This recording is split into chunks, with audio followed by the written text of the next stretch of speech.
Hey, buenos dias, or should I say buenas noches, or good evening, everybody. And I hope everybody's doing okay. And welcome to a live stream. Anyway, can you guys hear me all right? Y'all comment down below. Tell me if you can hear me okay. Am I coming in loud and clear?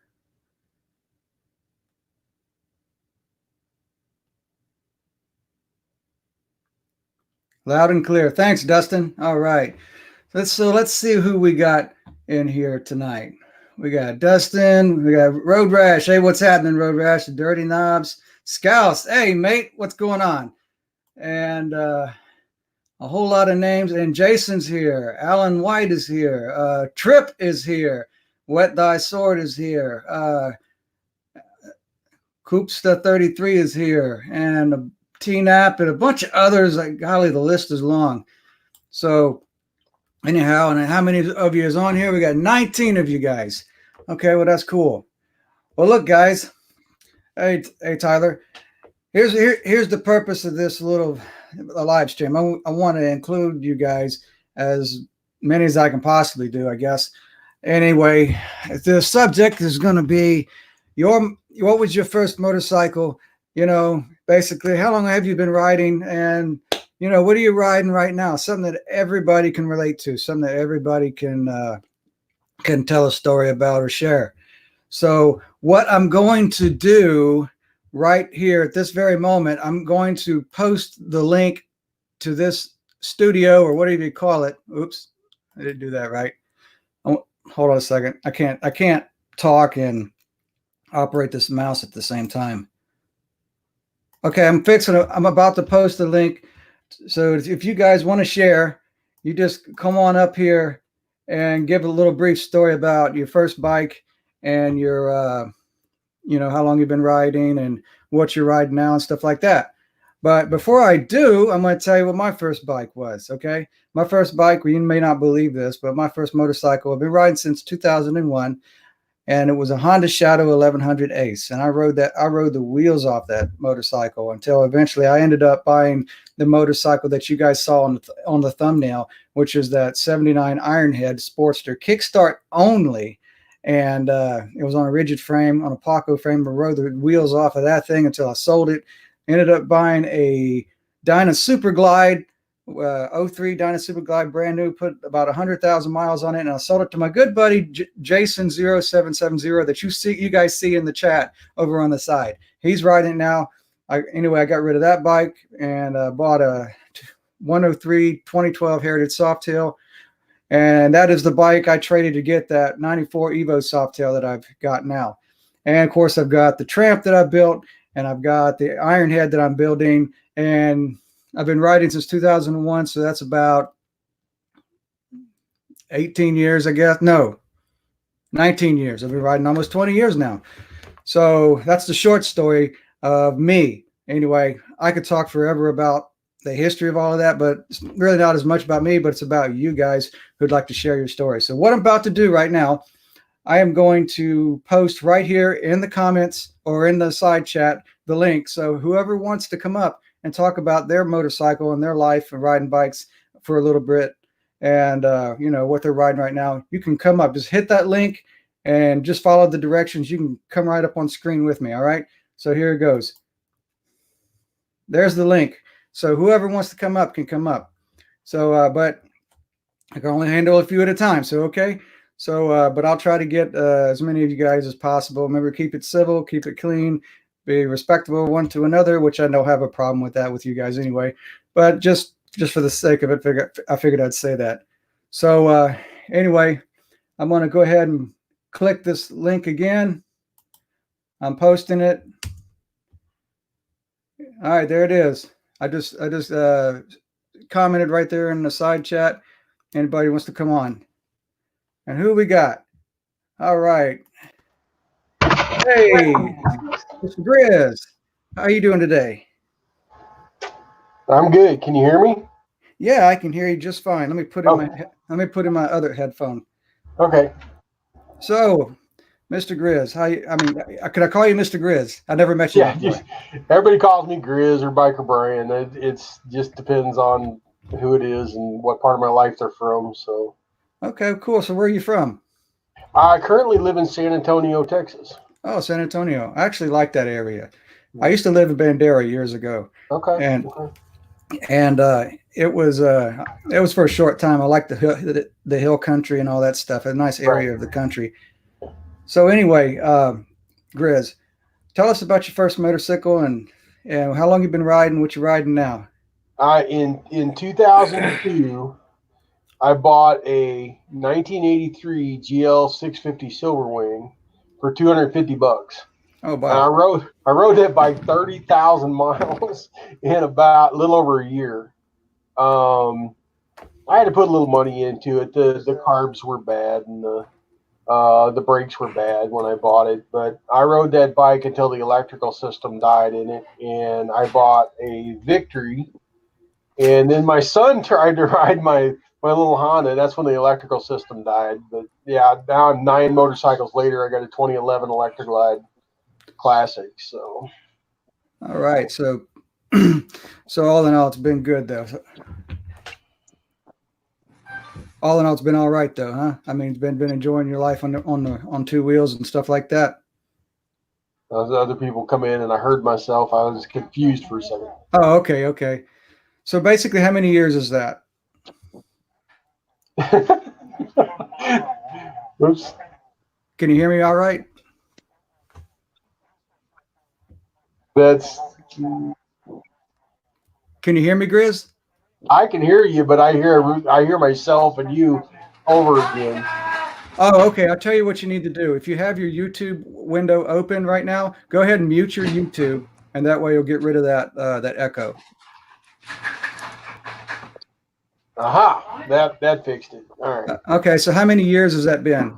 I started riding 2001, 2002, about the same time as you have. I rode a little bit as a kid, but nothing, borrow my buddy's bike, go for a ride. But I got serious about it in 2002. And since then, I've ridden about 280,000 miles over 9 motorcycles. So. Okay, well, cool. All right, that's cool. Well, who else we got here? I appreciate you sharing that, man. No problem. All right, we got Scooter. Scooter, can you hear me loud and clear? Yes, sir. All right, cool. So where are you coming from, Scooter? Southwest Virginia, down to the lower portion, right between Kentucky, North Carolina, and Tennessee, about an hour in either direction of those. You said Southwest Virginia or South Virginia? Southwest Virginia.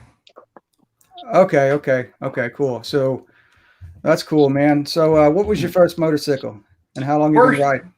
First bike was a Suzuki JR50 when I was about 6 years old. First street bike was a Kawasaki 454 LTD. First Harley was a 76 Ironhead. And then I bought a new 1999 Night Train then and rode it till about 3 years ago. And I sold it due to some health issues. And I'm building a Volkswagen Trike at this point in time. Oh, cool. That sounds like a lot of fun, man. It's like building those things was kind of like a whole can of worms to try to get it just right, Yeah, it's a hodgepodge of parts, that's for certain. Yeah, I know all about that. It's like the Tramp, the motorcycle I primarily ride, and then there's that Ironhead, which is going to be a black hole. It's going to be a never-ending saga. Oh yeah. So that Ironheads are fun though. Yeah, you gotta have a lot of patience.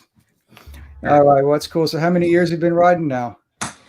I'm 45. I started when I was 6, so 39 years pretty much riding bikes. So you're a trooper, man.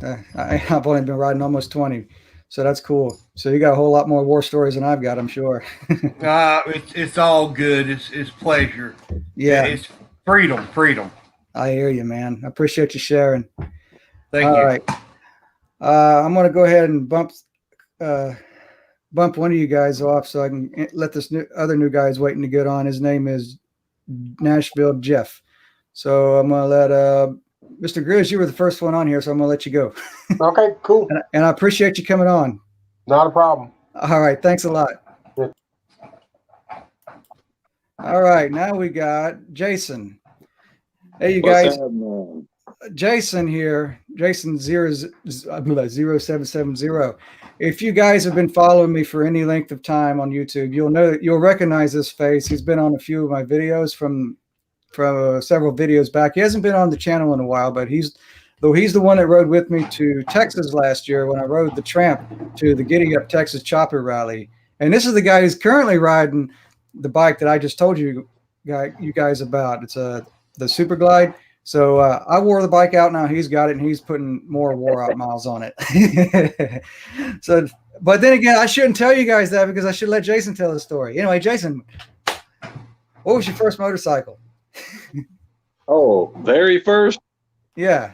Well, very first was a Honda 5250. Oh, okay. Honda 50. Man, my dad got it for me for Christmas, and I ran it in the bushes, and I got scared to death of it. Then I got a spanking, rode back on the little 50, and moved to ride it again. Then graduated from that to a 250 Kawasaki Enduro, and then that was quite a jump. And then rode that till the wheels fell off. Then quit riding for a long time, and then end up getting a bike that you got. And so far on that 03 Dyna that I got from you, we're on about the 5th roll of duct tape on it right now on certain parts, keeping it held together, you know. But what have you got duct taped, man? Duct tape and wire tied together, you know. But yeah, it's doing pretty good. Yeah, it holds up pretty good. Nah, it's let me tell you what, that bike to have so many I think it was 96,000 miles, but that's when the tachometer would work. Remember? Yeah. It was about 97,000 miles. I think the Speedo. Yeah. Well, I think the Speedo quit on me right at about 90,000, and I put more miles on it. No doubt, 2,000. Yeah. It would work every once in a while, and it was like a new little luxury item when it would work. You know, whoa! I can see how fast I'm going. All right, this is cool. All right, but yeah, it's probably around 150,000 miles on that joker right now. And it's still running good. You could tell it's tired, but hey, I'm tired too. You know, I'm not in no rush anymore. So, but yeah, that 03 Dyna Super Glide, that's the first Harley that I've had. And perhaps maybe if I hang around Tramp too much longer, you know, I might be riding a bagger. You know, hey, you guys, look, that video hasn't come out yet. All right, so don't spoil it. Yeah. All right. Well, on that note, I'm going to let somebody else speak now. All right. No, it's cool, man. But thanks for sharing. Yeah. All right. Now we got Nashville Jeff. Hey, Jeff, I assume you're from Nashville. I am from Nashville. That's correct. All right. So what's your story, man? What was your first motorcycle, and where are you up to now? My first motorcycle was actually a mini bike. It was a Benelli Buzzer. It was an Italian mini bike, and it was red. And I love red motorcycles. So I was in 5th grade when I got it.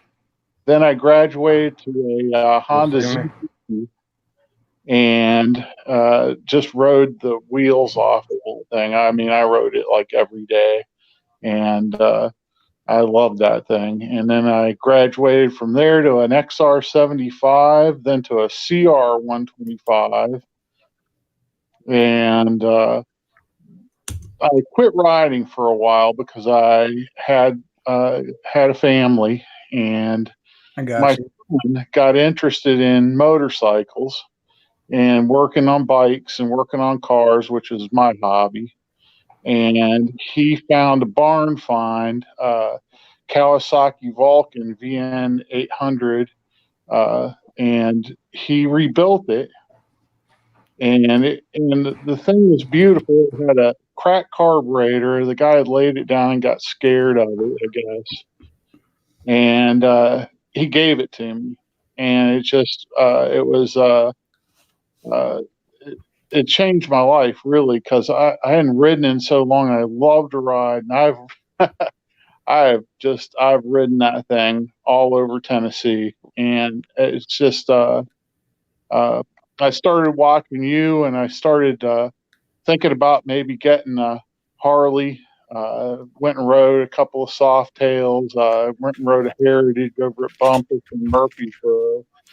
So I'm thinking about graduating up to that, but just have had a great time since I've had it. I've had a couple of years now, and I've ridden it all over, bike camped, and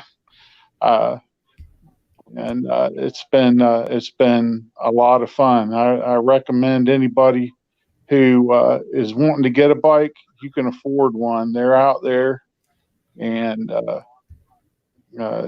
you can afford it. They're out there. Just get one and get on the road. Yeah, definitely. I say amen to that, man. Well, I appreciate you sharing that. All right, I'm gonna have to ixnay a couple of you guys. So we're gonna let 2 new guys come on up. Hope you don't mind. All right, see you. I appreciate you, Jeff, man. Hopefully talk to you again soon, man. I bet we will. All right. Y'all be careful. All right. Let's see. And who else is up here? We got, and Scooter, you don't mind if I make some room by moving you off, huh?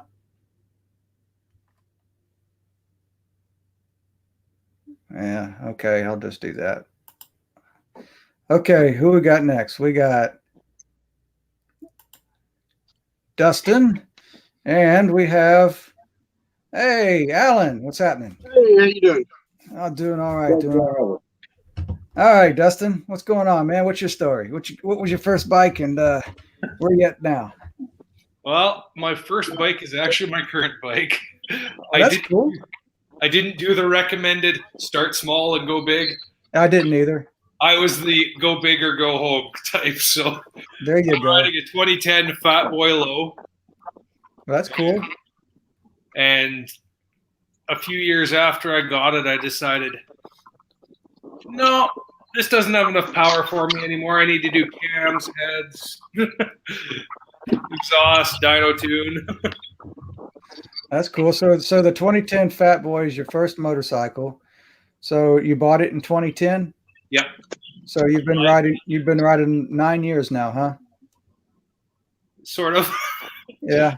There's a few years where I didn't really get any riding in because I didn't have anywhere to keep my bike where I was living, so I just had to keep it in storage. And what do you like? Live in a big city somewhere, or where are you from?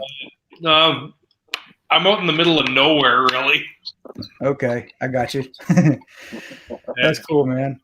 Had to store the bike with friends and just couldn't get in. And well, what got you into riding motorcycles?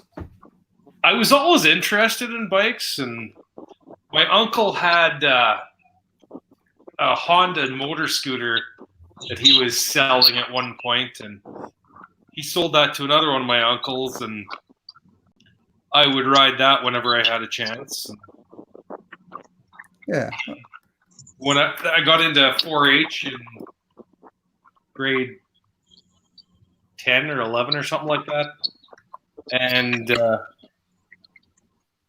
rebuilt Honda XL 125. Although that didn't end up working so well. So yeah. It was the overhead cam setup was shot in that one, so couldn't get up above about 40 miles an hour, and it was supposed to be doing that in like third gear or something like that. I got you. But yeah, I keep getting more and more into it, and then just a few days ago I bought a Senna unit for this thing. Okay, so you're going to get into motovlogging, huh? That's the intent, yeah. Okay, well, cool, man. That's real cool. Well, I appreciate you sharing, man. That's why I decided to go for a full face, because usually I just ride with a half helmet. Yeah, really. All right, man. Let's go on to Alan, man. Appreciate you sharing, Dustin. Thanks for coming on. Alan from Ross Cycles. And those of you who don't know Alan, he's got a YouTube channel. And so he's got some cool stuff. Anyway, somebody's got their YouTube window open at the same time. I have mine closed. Huh? I have mine closed. All right. Well, I keep hearing echoes, so it's either it must have been Dustin because he just logged off. I just closed my YouTube completely. Oh, okay. All right, Alan. So tell us about your. All right, I hear my echo again. Anyway, tell us about your motorcycling life, man. What got you into riding bikes? What's your first bike? What's your story? Well, my first bike was actually given to me by my ex-father-in-law when I was 18 years old, which was back in 2000, 2001, somewhere in that neighborhood. It was a 70s model Honda CB350 with that big long banana seat on it. And that's where I got into riding. I rode it for about a year, and then I got out of riding completely.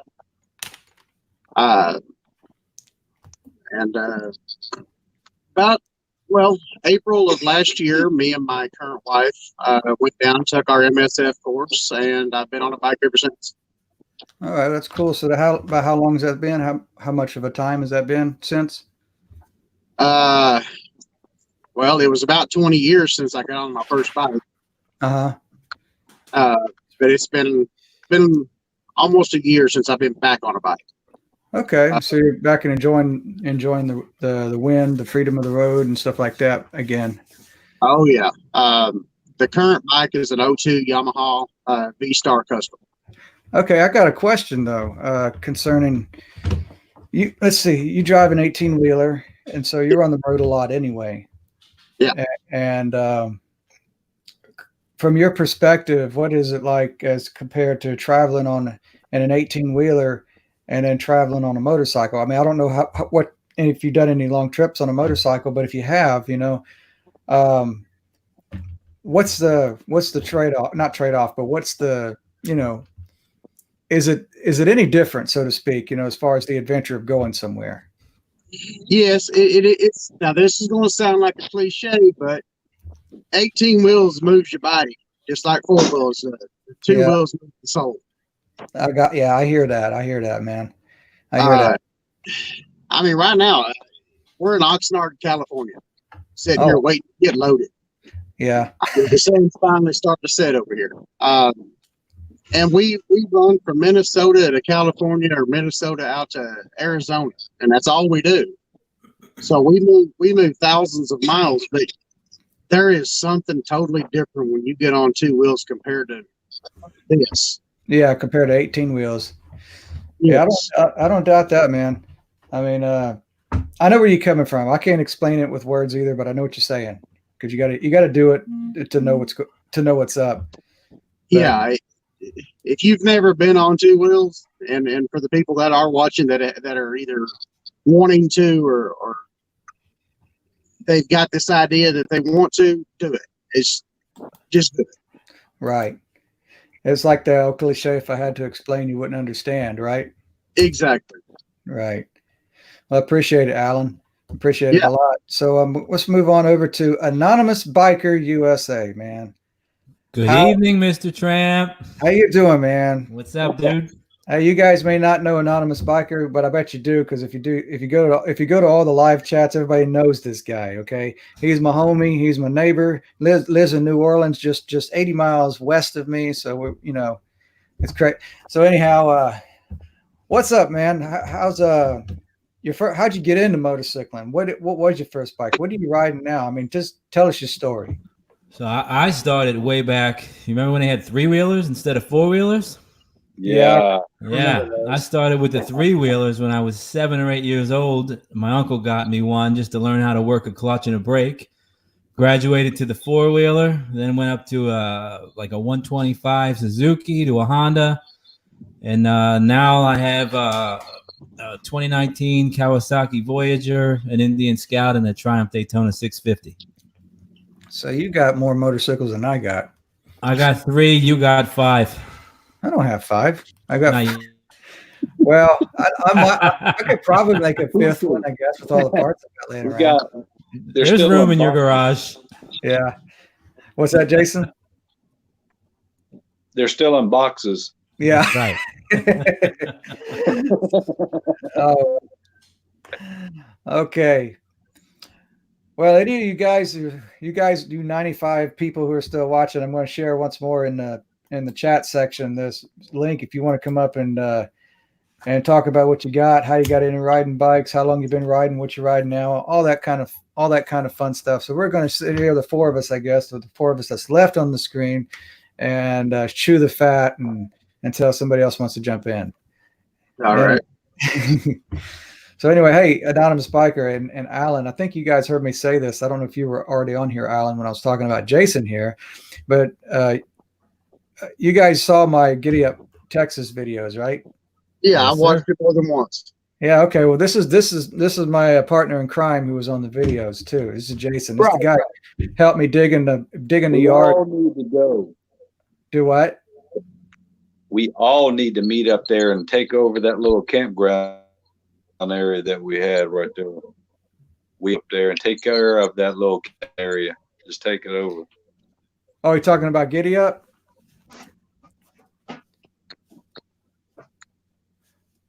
I believe that's what he's talking about. Yeah, Okay.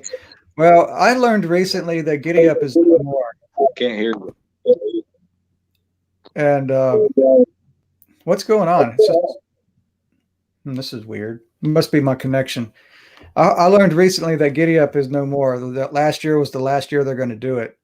And but what is going on is Matt Jackson, who was one of the ones that helped put that on, is putting on some kind of event at the Harley shop at Green Harley Davidson that same weekend when Giddy Up would normally happen. So I'm not too surprised it's not happening again because, well, Jason, last year was your first time to see that, but it was my second time to see it, and it wasn't really much compared to the year before that. I mean, I really think with all the new construction around the property where they're building houses and on top of that, they had law enforcement there, which law enforcement has its place, but nevertheless, it was pretty much a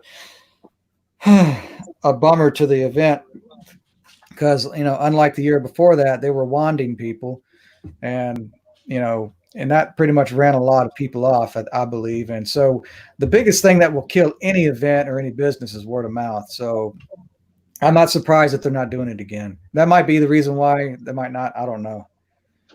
But hey, we got somebody else that wants to come on. So I guess Hey, I'll go ahead and jump off. Okay. Well, I'll go ahead and let this guy on while you go off. Alan, it's good to talk to you, man. It's my first time actually talking to you. I know who you are. Right. Actually face to face. It's cool. All right. All right. Y'all have a good one. All right. See you, bud. Be safe out there. Oh, what happened? Okay. Now let's add this guy. Hey, is this Stevie-O? Steve-O. Steve-O. Okay. Steve-O, if you have your YouTube window open right now, you're going to have to mute it because I get an echo. Like that. I'll turn the volume down. Yeah. Is that better? Let me see. No, I'm hearing it from somewhere. You're up. Do you guys hear an echo? Yes. Okay. I'm not in a canyon. Well, I guess I'll just live with it. Okay, Steve-O. Stevie-O. Anyway, where are you coming from, Steve-O? Pardon me? Where are you coming from? Where are you from? Omaha, Nebraska. Omaha, Nebraska. That's cool, man. Well, what got you into riding bikes? What was your first bike? How long have you been riding? All that kind of stuff. Your story. My first bike was a 1966 Triumph Bonneville chopper. Wow. So you built it yourself? What's that? Did you build it yourself? Yeah, actually, me and my brother built it. And then I had a 1976 shovel head that I built from a box of parts, which was a pretty badass ride. And now I got a '07 CVO Ultra Classic. So how long have you been riding your Ultra Classic? How long did I own what? So how long have you been riding the Ultra Classic? I'm 56. I started riding when I was about 18, street bikes. Okay, but the '07 Ultra Classic that you have now, how long have you been riding that one? I've had that one 5 years. Okay, so how do you like the Ultra Classic compared to the bike you just named before that? There's no comparison. Yeah. I was thinking you might say something like that. It's a Cadillac bike, man. Yeah. Well, it's got heated seats, heated hand grips, stereo. So, do you still have any of the old stuff? No, I just only can ride one at a time, so I don't need a whole garage full of bikes. Yeah, I tend to like motorcycles in general, so everything I see, not every time, but I've got more than one in my garage. So yeah, I know. I watch your videos. Oh, okay. Yeah, that's right. You guys Good luck with the iron head. Yeah. Yeah, that iron head is gonna be quite the saga. It's gonna be a never-ending story, man. You know, I'm keeping the faith for you, brother. That's not a negative thing. It's just the nature of the beast. You know, when I built the Tramp, you know, an Evo, you get to a point where you're done. So, but you're gonna build an iron head. There is no done. Maybe you might be finished with the style of the bike, but still it's an iron head, so it's kind of like having a missus, you know, who's never satisfied. Yeah, there you go. I'll drink to that. That's cool. Well, hey, man, I love your vids. I watch all of them. I see with you, and just take care, man. And all right. Keep up the good work. Adios, amigos. All right. Buenos who we got? We got Zilla. How you doing, amigo? I'm doing good. Can you hear me? I hear you just fine, man. Where are you coming from? I am in North Alabama. Oh yeah, what parts of Alabama? North Alabama. Yes. A neighbor. Huntsville, Alabama. Huntsville, yeah. I pass through that town all the time when I go to West Virginia to visit my mother. Good. I've been making that trip my whole life, man. I know. Good. That's cool, man. So anyway, so what's your story, man? How'd you get into riding bikes, man? What was your first bike? You know, how long you been riding, you know, where you at right now and all that kind of stuff? Well, I've been riding about 40 years. My first bike was a DT 250 Yamaha. I've still got it. I had a couple of bad motorcycle wrecks prior to ever owning a bike, you know, borrowing friends' bikes. I was 25 before I ever actually got my own bike, but that's how I got into it, and been kind of collecting bikes ever since. Okay, well, that's cool. So what you riding right now? Well, most recently, I bought a Buell, a Tuber, 2002 Cyclone. Uh-huh. And I've been riding that, but I've got more bikes around here than I should have, so I try to ride something every day. My favorite bike to ride just on the spur of the moment is a little Honda 70. Okay. I love those 50s and 70s. Have more fun on those, and I can just get on them and ride around the yard and goof off a little bit. That's cool, man. You ever do any road trips and stuff like that? Yeah, I used to do a good bit of riding around Florida when I was working, and used to do a lot of riding down there. I can dig that. I think the Panhandle of Florida is one of my favorite areas to ride in. That's just my opinion, but you know, along Highway 98 and stuff like that. You know, have you been to Cedar Key? I guess not. I never heard of it. That's a nice place to ride. It's a nice little town. I've pretty much been down, you know, 98 from Pensacola through Panama City, Apalachicola, East Point, and you know, and nice little areas. Of course, 98, the last I heard, it was all tore up from the hurricane that went through there. But well, you got pretty close to Cedar Key. Okay. So I do have a 76 Ironhead. I enjoy all your videos, by the way. I try to watch them as soon as they come out. But Oh, cool, man. Shoot. So I'm not the only kid on the block that's got one of those. no, we can share that misery. Actually, mine's a good bike. I really like it. It's a pretty bike. Well, that's cool. So I was told, not that I was told, but I've read in the comments on some of my videos that 76 was the best year of the Ironhead. I don't know. I was born in 78. I don't know no better. So what's your opinion on that? I like the bike. I've got a Road King. I really like the Road King, but I just like the way the Ironhead looks. And when you're riding that bike, you know you're doing something. There's 200 moving parts, none of them working together. Yeah.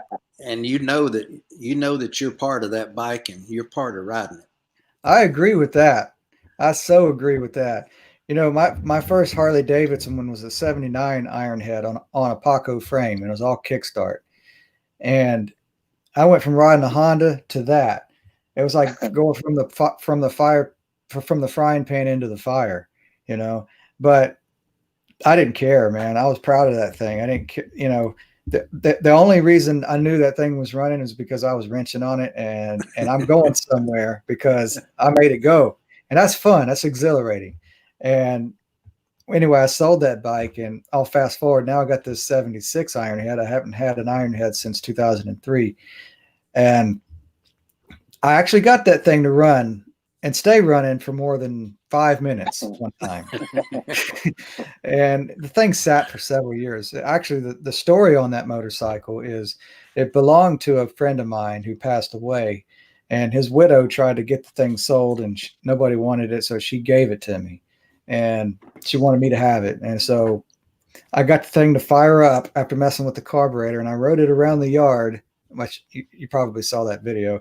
But when I took off out of the garage, I felt the whole motorcycle shaking and stuff. I thought that the Tramp was quite a vibrating machine, but that thing, I felt everything moving. It's like you're on. When you said you're doing something, you're on something. However you worded that, man, I totally relate to that because it reminded me of that old 79 I had, man. I mean, you could hear the tappets going, and you can hear everything working. All the motor parts arguing with themselves, okay, but they're getting it done, kind of like a bunch of dysfunctional coworkers getting the job done, Anyway, that's that. Well, I appreciate that, Rodzilla. I'm going to get there's a couple of other people waiting to get on. So hey, let me tell you one thing before I go. All right. What's that? I know you guys have heard of Barber Vintage Festival. Yeah. That's in the fall, isn't it? Yeah, it's usually the first or second. I think this year it's going to be the second weekend of October. Okay. But anyway, I set up down there at the swap meet in spots A3 and A4. Okay. A3 and A4, and you guys are invited to come by and say hello. You can sit in the shade, and I'll feed you water. And but I'll warn you in advance: the first liar doesn't stand a chance. First liar doesn't stand a chance. No. All right, cool. All right, man. Well, I appreciate that. I'm gonna go ahead and get these other two guys up that want to get up. So thanks for having me. All right, thanks a lot, Rodzilla. See you. See you, buddy. All right. All right. I wonder if I can add 5 people. I think you can do 6, Tramp. Oh, I can? I think so. All right, let's let me see. Hold on. I'm trying to drive this bus here, man. I ain't used to it. Wah, wah. All right. Oh, here we go. Tyler and Aaron. Except I can't see Aaron. Aaron, are you there? Yeah, I'm here. Okay, cool. And Tyler's there. All right, cool beans. Well, since I got Tyler was waiting first. So Tyler, what's up, man? Where are you from? I'm actually from California, Fresno, right in the middle. Right in the middle of the state. That's cool. I actually like California. I mean, I don't know about the politics, but I visited there 2 years ago, man, and I thought the countryside was just beautiful. And it was Yeah, very beautiful state. Very weird place to live in my opinion. I'm not. Yeah, that's what I've been hearing, man. I hear that people are leaving that state like rats off a sinking ship. I'm leaving as soon as I'm out of school. Yeah. What was actually my first time 2 years ago? I went to visit some friends of mine who live in Simi Valley, which is a subsidiary of Los Angeles, and it was my first time to be anywhere west of San Antonio, Texas. And I never, so I got to cross West Texas, New Mexico, Arizona, see Southern California. It was like another planet, man, because I live here in South Mississippi, and it don't look like over there at all by any means, man. And then I was on my bike and coming into Palm Springs, and I hit those Santa Ana winds at a headwind. I was like, I thought I was in a hurricane. It was kind of a culture shock to me. But anyway, that's useless knowledge, bro. Anyway, so what's your story, man? How'd you get into motorcycles, man? And what was your first bike? How long you been at it? How many? Where you at now? My stepdad's a garage mechanic. He did stuff like that, and he always had Harleys, and he always got his go-karts and dirt bikes. And I remember I turned 15, and I decided I was going to buy a motorcycle. And I went out to Modesto, and I picked up a 1972 Honda CB 750. And this was it was already pre-raked. It had rabbit ears. And let me tell you, to learn how to ride a motorcycle, that was the hardest thing I've ever done. Oh, wow. So it was trial by fire for you. No, man, I was on there and I was like, how do you even hold this? I was like trying to turn it. You want to ride this? You could ride any bike. And let me tell you, it's helped me throughout the way. After that, I ended up getting a couple Gold Wings, a couple 1100s. I had two of them. I had a 74 Gold Wing. It was an 1100, and I had an 83, I think it was. And then I got a Kawasaki, the police edition, the KZ 1000s, and I had bobbed and chopped that out. And then I was picking up a new bike, and I didn't know what size it was. And me, myself, I'm very irresponsible when it comes to the speed. So I decided on a 650. It's right in between. It gets me where I need to go. And that's the bike I have here. This is a V-Star Custom. It's really custom. This is what I do on my side. I customize the V-Stars because I kind of specialize in them. It's a cool looking bike, Tyler. Thank you. It gets me A to B. There it is. I like that. Yeah, that's cool. A lot of people ask what makes it look different. It's the seat, how low it is, because those V-Stars got those ugly butt munchers, Yeah, I like the lines of it. That rear fender, that sissy bar, it's got that bobber chopper look from like 1950 something. Yeah, it's real slim. It works real perfect with it. It's because it's lowered and it has a different shock in it. I took all that out, took the whole AIS system out of it. I had to redo the front little cylinder because it was all effed up when I first got it. This was just a frame and motor when I first got it, and then I had to pick up all the parts along the way. Oh, cool. So it is your motorcycle. It's not just a bike. Yeah. It's got you written all over it. Yeah. I like that. And so now what it needs is a nice little points cover, if you got a spot like that with a big Johnny Cash giving the middle finger, I want to put a suicide clutch on it, but I got to put my front brake back on first to do that. Yeah, I dig that, man, because I was thinking about doing that with the Tramp, man. But yeah, you got to be some kind of talented to have just one brake and a suicide clutch. Yeah, I think I'm that talented. That's cool. I appreciate you sharing that, Tyler. Yeah, thank you for having me. I'm a huge fan. Oh, thanks, I guess. All right, Aaron, how you doing? How's it going? Bro? I'm doing fine. Oh, cool, man. So where are you from? I'm from Tucson, Arizona. Tucson, Arizona, man. How's the weather over there? It's cold, but it heats up during the day. I don't doubt that, man. Mostly hot though. Most of the time. We got a lot of good riding weather up here. It doesn't snow, and it has a few rainy months, but for the most of the part, it's good riding weather. Yeah. It's nice, sunny out most of the time. Arizona was one of my favorite states to ride through when I went to Southern California, but I didn't go through Tucson. I actually got off of I-10 and got on Highway 70 in Lordsburg and went up to Globe and just pretty much bypassed Tucson, rode through the mountain. Well, I guess they're not mountains, but anyway, it was a 2-lane highway, and then got back on I-10 in Phoenix. Mm-hmm. But But anyway, so what's your story, man? How'd you get into riding bikes, man? What was your first bike? How long you been riding? What you got now? What's going on? I've been into bikes since pretty much birth. My grandparents both had motorcycles. My dad always had motorcycles. He had worse luck than my grandparents, though. He'd always be wrecking them and getting new ones and stuff like that. But my first bike was a little tiny miniature crotch rocket when I was I think 7 years old.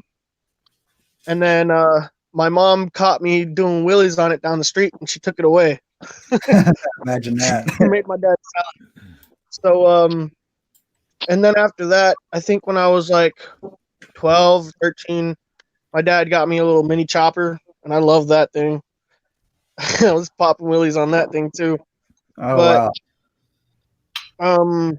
Mini chopper. What is a mini chopper? Like is it made by what, Briggs and Stratton, or is it like a small Honda, or what is that? It was like a small Honda, but it was for kids. Not kids, but smaller,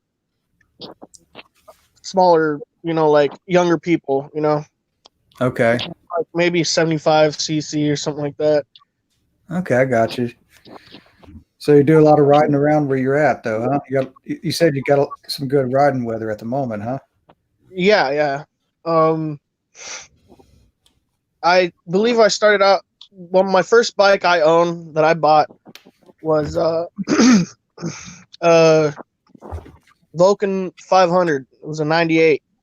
And I beat that thing till it couldn't run no more. And then I beat a little bit more. But I owned it for about a year. And then I saved up a bit of money and moved up to Northern California. And that was an amazing time. That's cool. Do you ever do any road tripping on your bikes? That was pretty much it. When I went up to California, I drove my bike all the way up there. I didn't have anything else, so I packed up what I could and threw it on the bike and rode my motorcycle all the way up to Northern California. Would you do it again? Oh, hell yeah. It was an amazing ride. But, I had some troubles along the way, going through LA at about 8 o'clock. Uh-huh. Everybody was doing 120, and I hit this pretty big curve, and that ocean air hit me, and it was bumper. And I guess, I don't know what it was, but it picked me up off the floor and threw me into the lane next to me.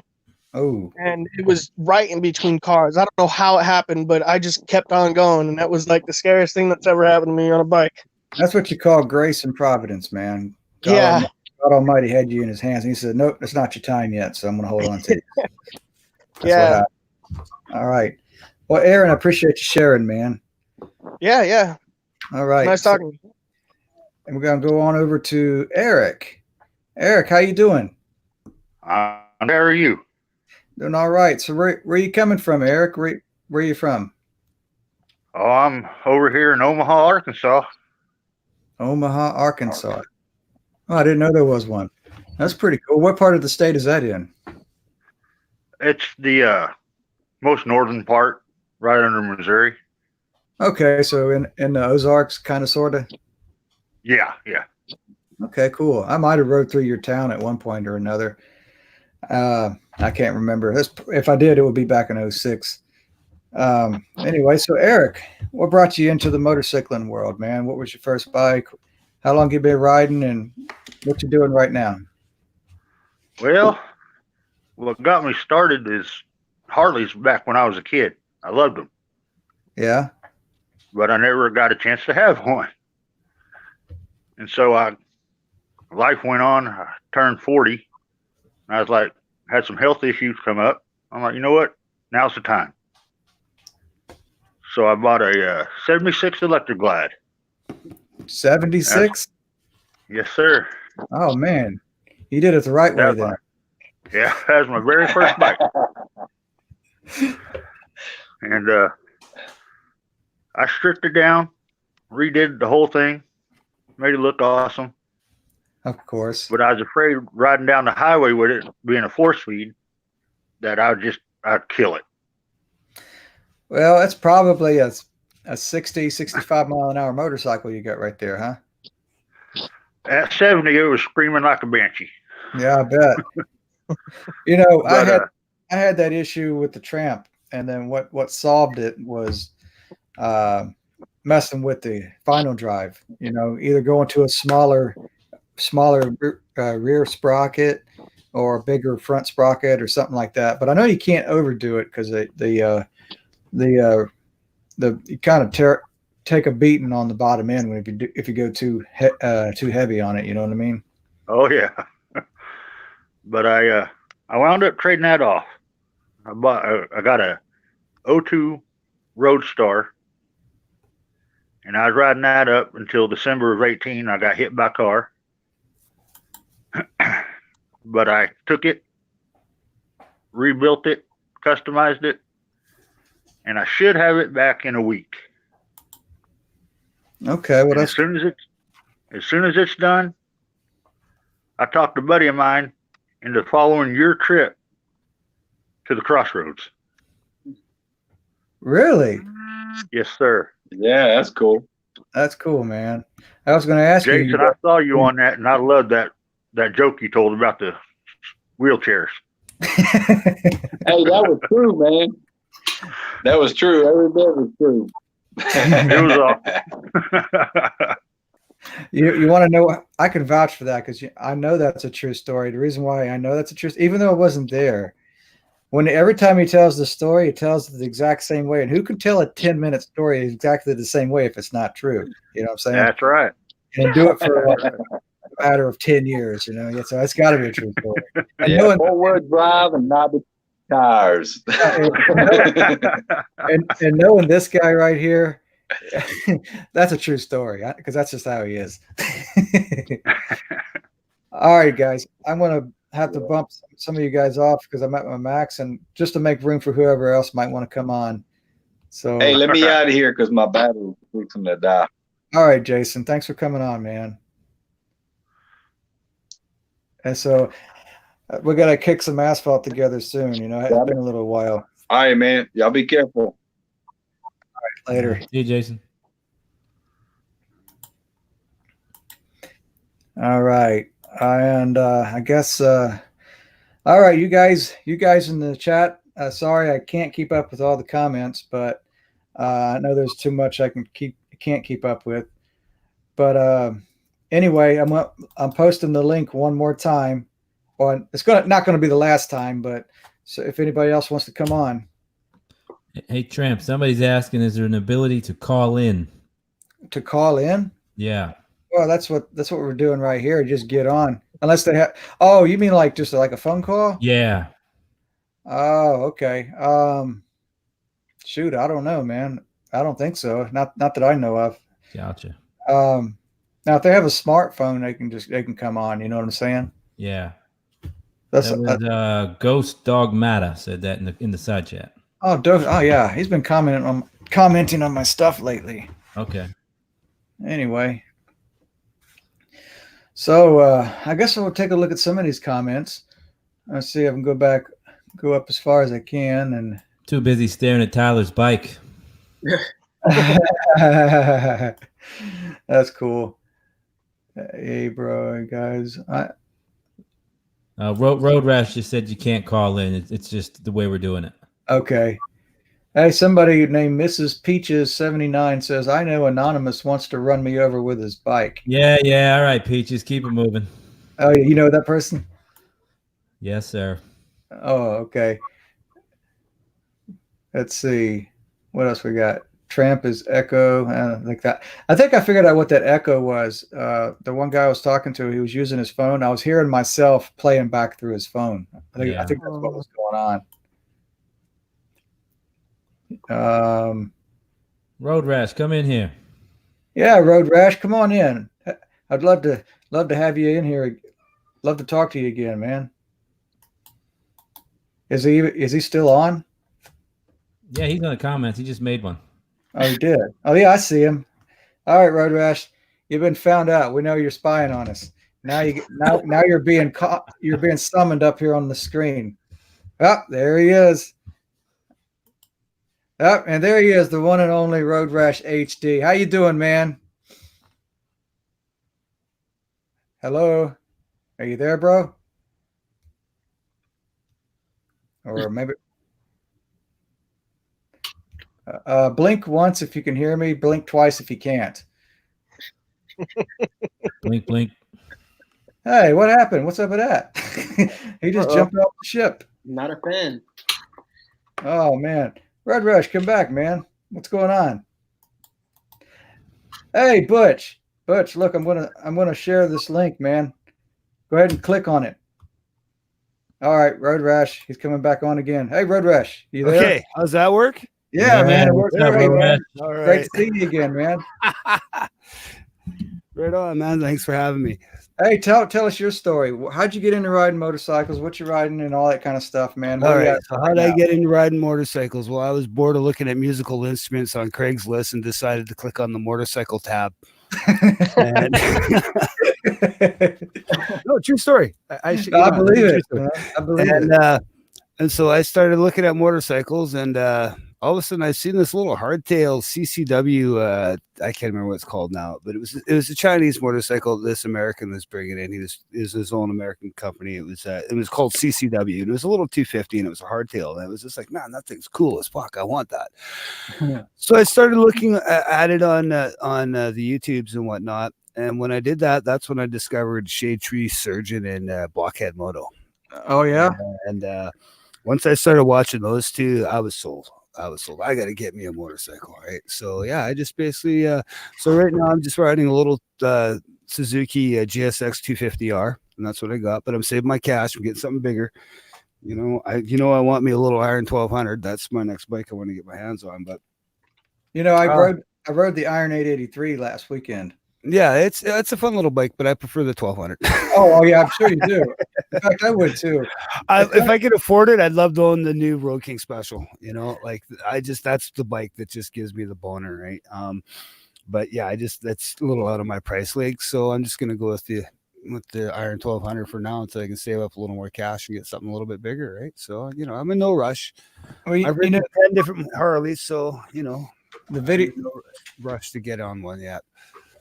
The video I'm working on right now is from last weekend, and I rode the Iron 883, and then after that I test rode the 2020 Road Glide, and I was really surprised that the Iron 883, it's I don't know if it's something different maybe they did something different in the gearbox or whatever, man, but I mean, I figured all 883s are created equal. Apparently not, because the Tramp, my chopper is an 883 supposedly, and that thing had more get up and go. But anyway, you're talking about 2020 versus Stone Age.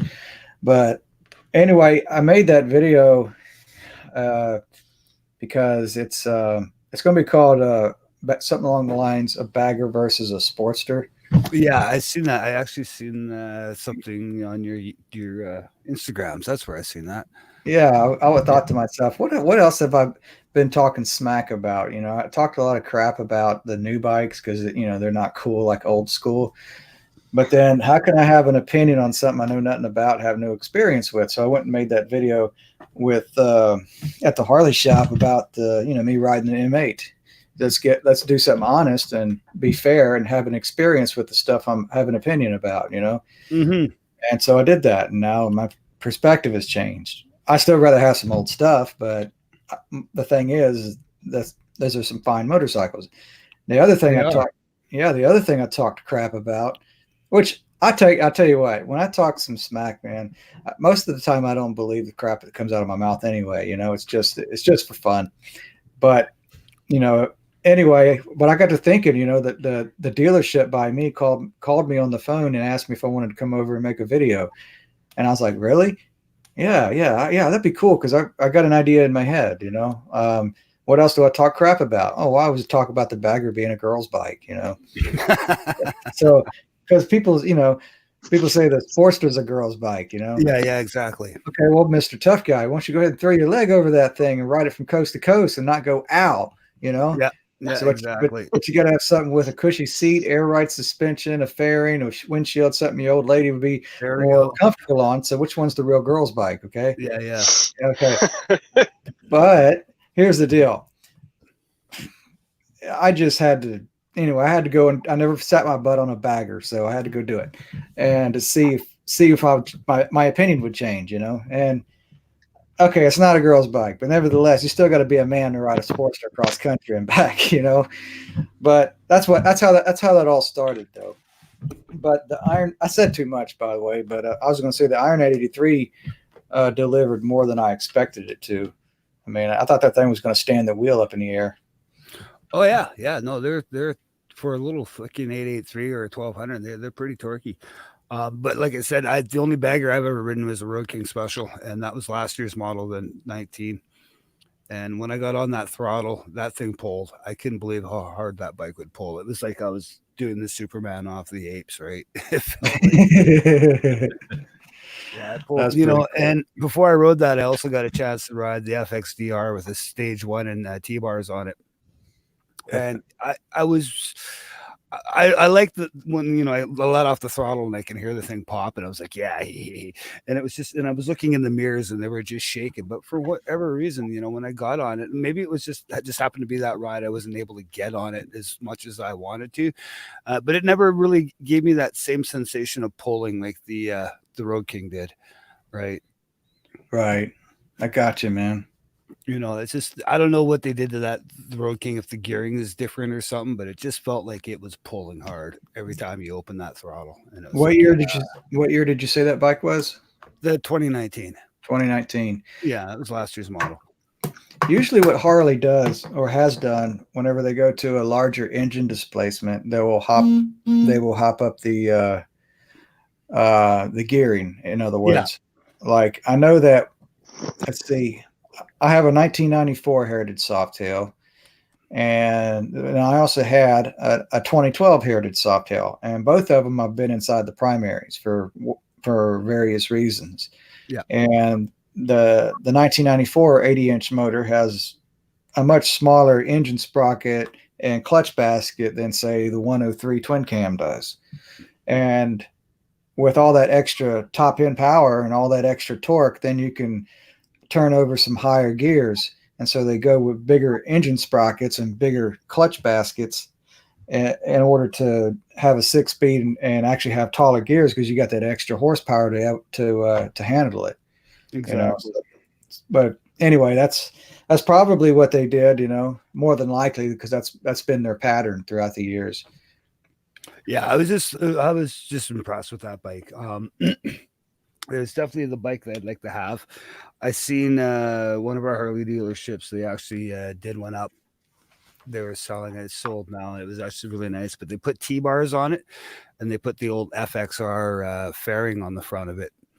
And it looked really good. I was just like, oh, dude, look at that. I was like, that's a good idea right there. I'd like to do the same thing, because that FXR front end fairing on it looked really nice.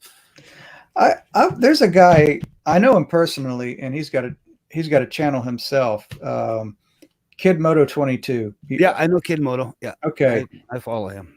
Yeah, he'd put that new fairing on his bike, right? I haven't seen that one yet. That's his most recent video. When he got done putting that on there, it reminded me of those old FXRs, those old FXR police bikes and stuff. Yeah. It had that look. A buddy of mine who lives in California, he rides I don't know what year it is. I think it's a 12 or a 10 or a 9 or whatever, Road King. He told me that what sold him on the Road King, and he's from back in the day, man, like in the 70s, you know, and he's still riding. And he said that the Road King has the feel of a touring bike, but yet as far as how it rides, but without the fairing and all that stuff, it gives him the mental feel of riding a smaller bike. So he puts ape hangers on it and stuff, and he has the ride of a bagger, but yet the mental feel, so to speak. Well, because you're still in the wind. Your knuckles in the wind, right? You got no fairing to stop that, air hitting you in the chest and in the helmet, right? Right. Gives you that old school feeling before fairings were ever invented, right? It's something like that. So that's kind of like what he was saying. Yeah. Yeah, no, I understand totally what he's talking. It's you're in the wind, right? That's what being on two wheels is all about. Is about being in the wind, right? Yeah. Definitely. Oh, let's see who else is in the chat that I can see. Oh, Dirty D's. How you doing, Dirty D's? Oh, D's is here. Joshua Matrix Farrell is here. Awesome. Jamin Rooney, Ozark Riders is here. Ozark's Riders is always here. They're awesome. Well, come on, man. They're awesome. Yeah, cool. so supportive. Yeah, man. Love Ozarks. Hey, D's, man. Or who else? D's, man. Come on board, dude. Here's the link, man. D's has to put his Elvis costume on. Oh, that's right. He's got to get his glasses. He needs to get his glasses on with the sideburns. Yeah. Anyway, you guys who are in the chat section who just tuned in, if you're wondering about the title of this video, is to include you guys and let you guys feel like you are a part of this community and equally as part as anybody else. So the deal is just share how you got into riding motorcycles. How long have you been riding? And also, where are you now with riding? What are you riding now? So, I look over into the chat section right now. I'm about to post the link. So click on that link. You can come on screen and share your story with us. And we got a new guy already. Holy crap. It's Trip on Two Wheels. What's up, Trip? Hey, man. How's it going, bro? Hey, you guys. Trip has a cool channel, man. He just bought, most people wouldn't do this. He bought a Sportster sight unseen and had it delivered to his house, and he's getting his hands dirty. And he's all trial by fire, but yet he's learning from people in the comment section because he makes videos about this motorcycle, what he's doing now, and so he's getting ideas from folks and stuff like that. So that's kind of what I'd like to do myself. Hey, man, you can't ignore my Vulcan or Fat Bob. You can't just paint me in a sporty corner. Oh no, I'm just saying that most people won't do that though. Just like, well, anyway, nevertheless. So Trip. Sure, bud. What's your story, man? How'd you get into riding bikes? How's the whole thing from beginning to end? All right, here goes. So I'm 58, and I don't know how many of y'all are, at least above the age of 30, went by the Sears Craftsman garage as a kid and saw that $79 or $89 or $99 orange mini bike there. Remember the one with the sponge that had the vinyl wrapped around it and stapled to a piece of plywood. And my dad got me one of those when I was 9 years old, and we called it the Spine Crusher. And no shocks, no nothing. But I love that thing and had that for a couple of years, and then went up to a Kawasaki. It was either a Z90 or a KZ90. It was a mini enduro. And I rode amateur motocross for, I think, 2 or 3 seasons, and I was okay. I wasn't good, but I was good enough to finish maybe top 2 in a heat, and then I'd get slaughtered in the finals every week. But I went from that, and then I got an Elsinore 125, which was a kind of state-of-the-art 125 back in the day for motocross, and I went to a Suzuki TM250, and then I messed around with scooters and mini bikes and mopeds and all that, and rode friends' motorcycles. And it wasn't until years later I got into large scooters, and I got a Vespa 300 and a BB, a Piaggio 350. And you look at a scooter and you see it go by and you go, what's that guy riding? Well, you find out these scooters will do 95 miles an hour, and you want wind in your hair on something that weighs 800 pounds. You try wind in your hair on something that weighs 300 pounds. It's on, and when you do that on 12-inch wheels, that's scooters ain't for girls. Let me tell you that. At least ones with big engines. So I did that, and I just I wanted something. I liked having something small to throw around, but one day I saw a Kawasaki Vulcan that I liked, and it kind of called out to me, and I ended up with that. And then I ended up picking up a Fat Bob, an 09. That's just wonderful bike. I just love it to death. And then I picked up this Sporty about oh gosh, it's been about a month ago now. So I've been riding on and off since I was 9. So pushing 50 years, but most of those years have been off as opposed to on. So I'm trying to teach myself how to wrench, and I got to admit, I talk to Tramp every now and then on the phone. We troubleshoot and stuff like that, but it's a lot of fun. I'm really enjoying it, and and having a lot of fun with the channel and the bikes both. It's pretty cool. So when you get the Sportster happening, once you finally get to that point when you can fire it up and ride it wherever you want to, do you plan on doing anything radical with it? Like oh yeah, I'm gonna chop it out and ride it to southern Mississippi. You're gonna chop it out. Okay. I'm gonna chop it out and ride to southern Mississippi. You got it. Are you gonna put a hardtail on that? I'm going to pull all those rubber mats off of there and chop it out. I honestly don't know, to be honest with you. I got the bike because I wanted to learn, and I wanted to, just have fun with it. And, I don't know if I'll keep it or sell it or ride it or what I'm going to do with it. It's, I'm kind of, as they say, life's a journey. It's not a destination. We'll just keep going down that sporty river and see where it goes. And whenever I want to hop off on the bank, I'll hop off. I don't know. Well, I'll tell you what you can do with that thing, man. I mean, it's just my opinion. This is what I would do. Something that's a project, and then you get it all together, and then you're going to go and ride it somewhere where you wouldn't think you would. Put it like this. Oh, wow, I made it to such and such place on this thing. I never saw that coming, because I was like that with the Tramp, I couldn't believe I made it to the next town. It was 30 miles away, when the thing was a pile of parts. Now your bike's not a pile of parts, but nevertheless, the challenge, or the challenge level was about the same. Mine's just, with more intricacy, something I've never done before. This is something you've never done before. So you would probably get just as much of a reward out of it as I did with the Tramp. I guess what I'm trying to imply, that you plan on taking it on any long trips? I know it's a Sportster. I mean, who would do that other than my knucklehead brain would do? Well, the first thing I got to do is get it running and get it comfortable for me. I had to make some mods to my Vulcan before I really felt good on it. Yeah. Like I said, I've never ridden the bike. I've sat on it, so it's got forward pegs and mid pegs on it. I'm probably going to have to put some forward controls on it. Yeah, because you're kind of a tall guy anyway, ain't you? Yeah, I'm about 5'11" and a half. You're not that tall.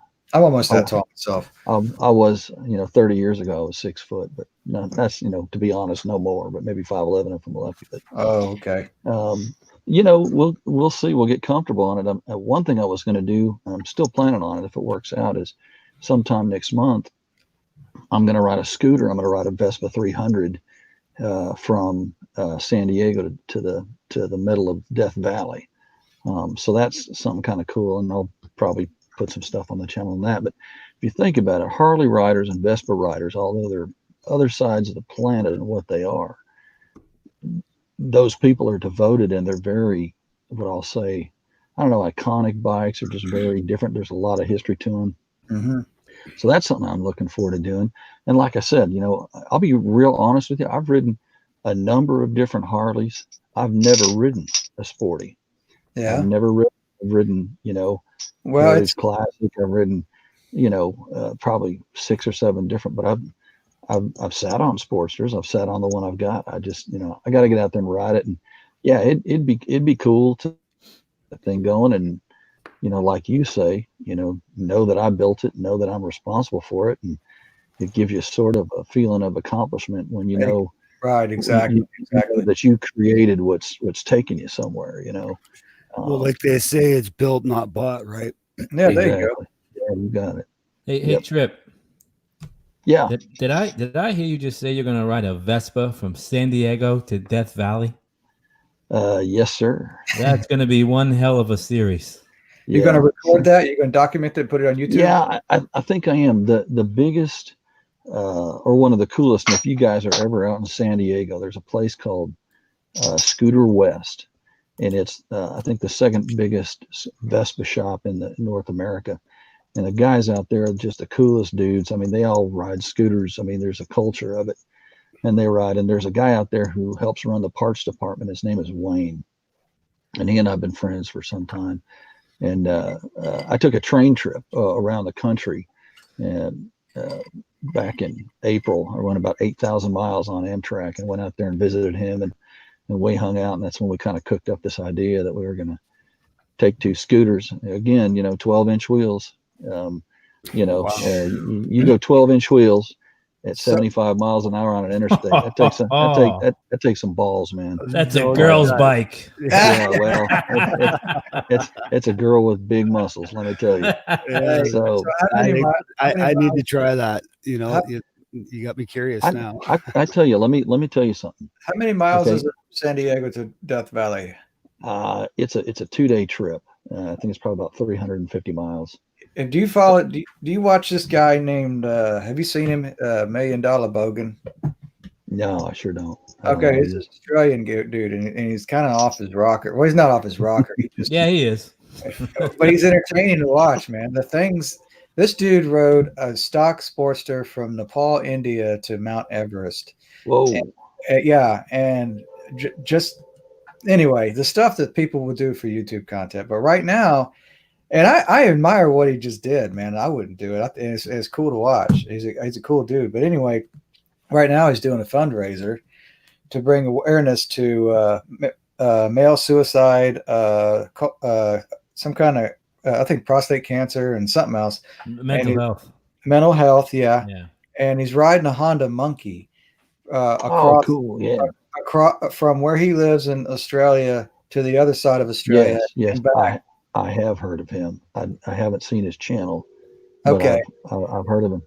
Tramp, did you see he put nitrous on that? Yeah, I saw that. And they put a cam in his bike for him too. My Lord. Tramp, can I make a plug on someone else's channel here real quick? What's that? I don't know how many of you have watched it, but there's a girl from the Netherlands, and her channel is called Itchy Boots. She's awesome. She is amazing. And she rides a Royal Enfield Himalayan, and she rode from India all the way to the Netherlands. I mean, the woman rode through Iran and Iraq and Russia, and I mean, all by herself. And she's gorgeous. She's got blonde hair, blue eyes, wears makeup. I mean, I don't know how she made it.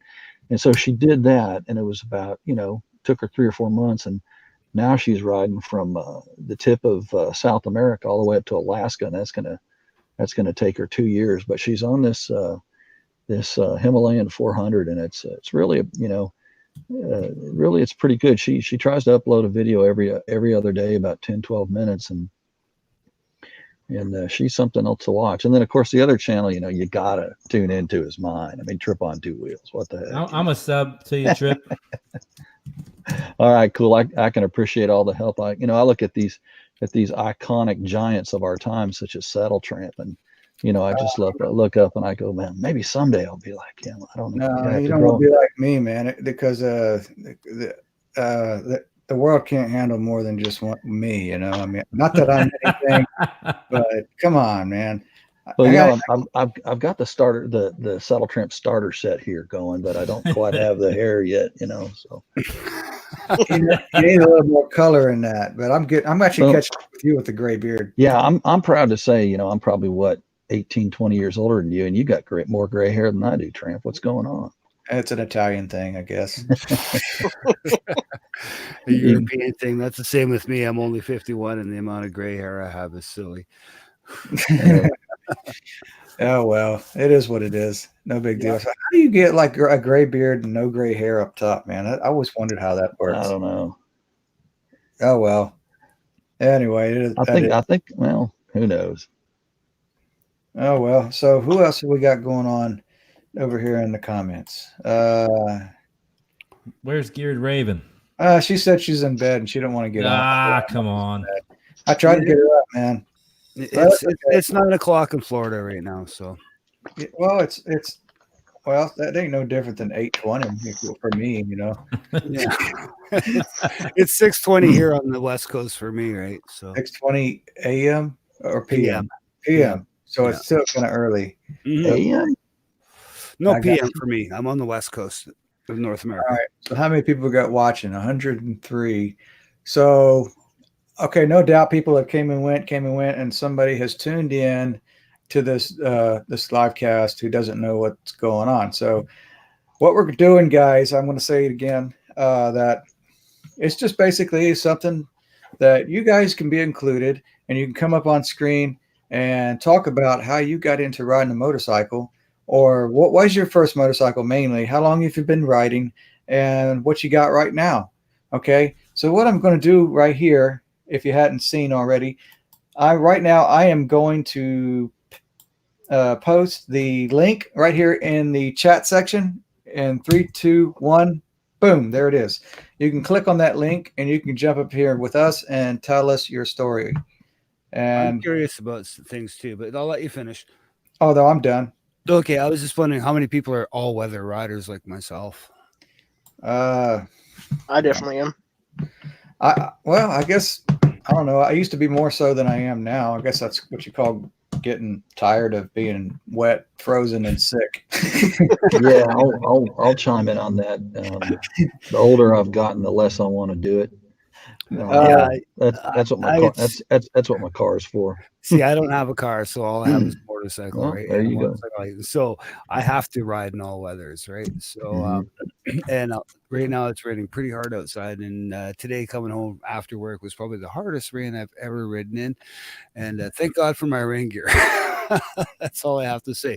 But it's all hanging and drying right now because it kept me dry when I got home, but it's definitely wet because I've got the jackets, I don't have like rain gear you put over top.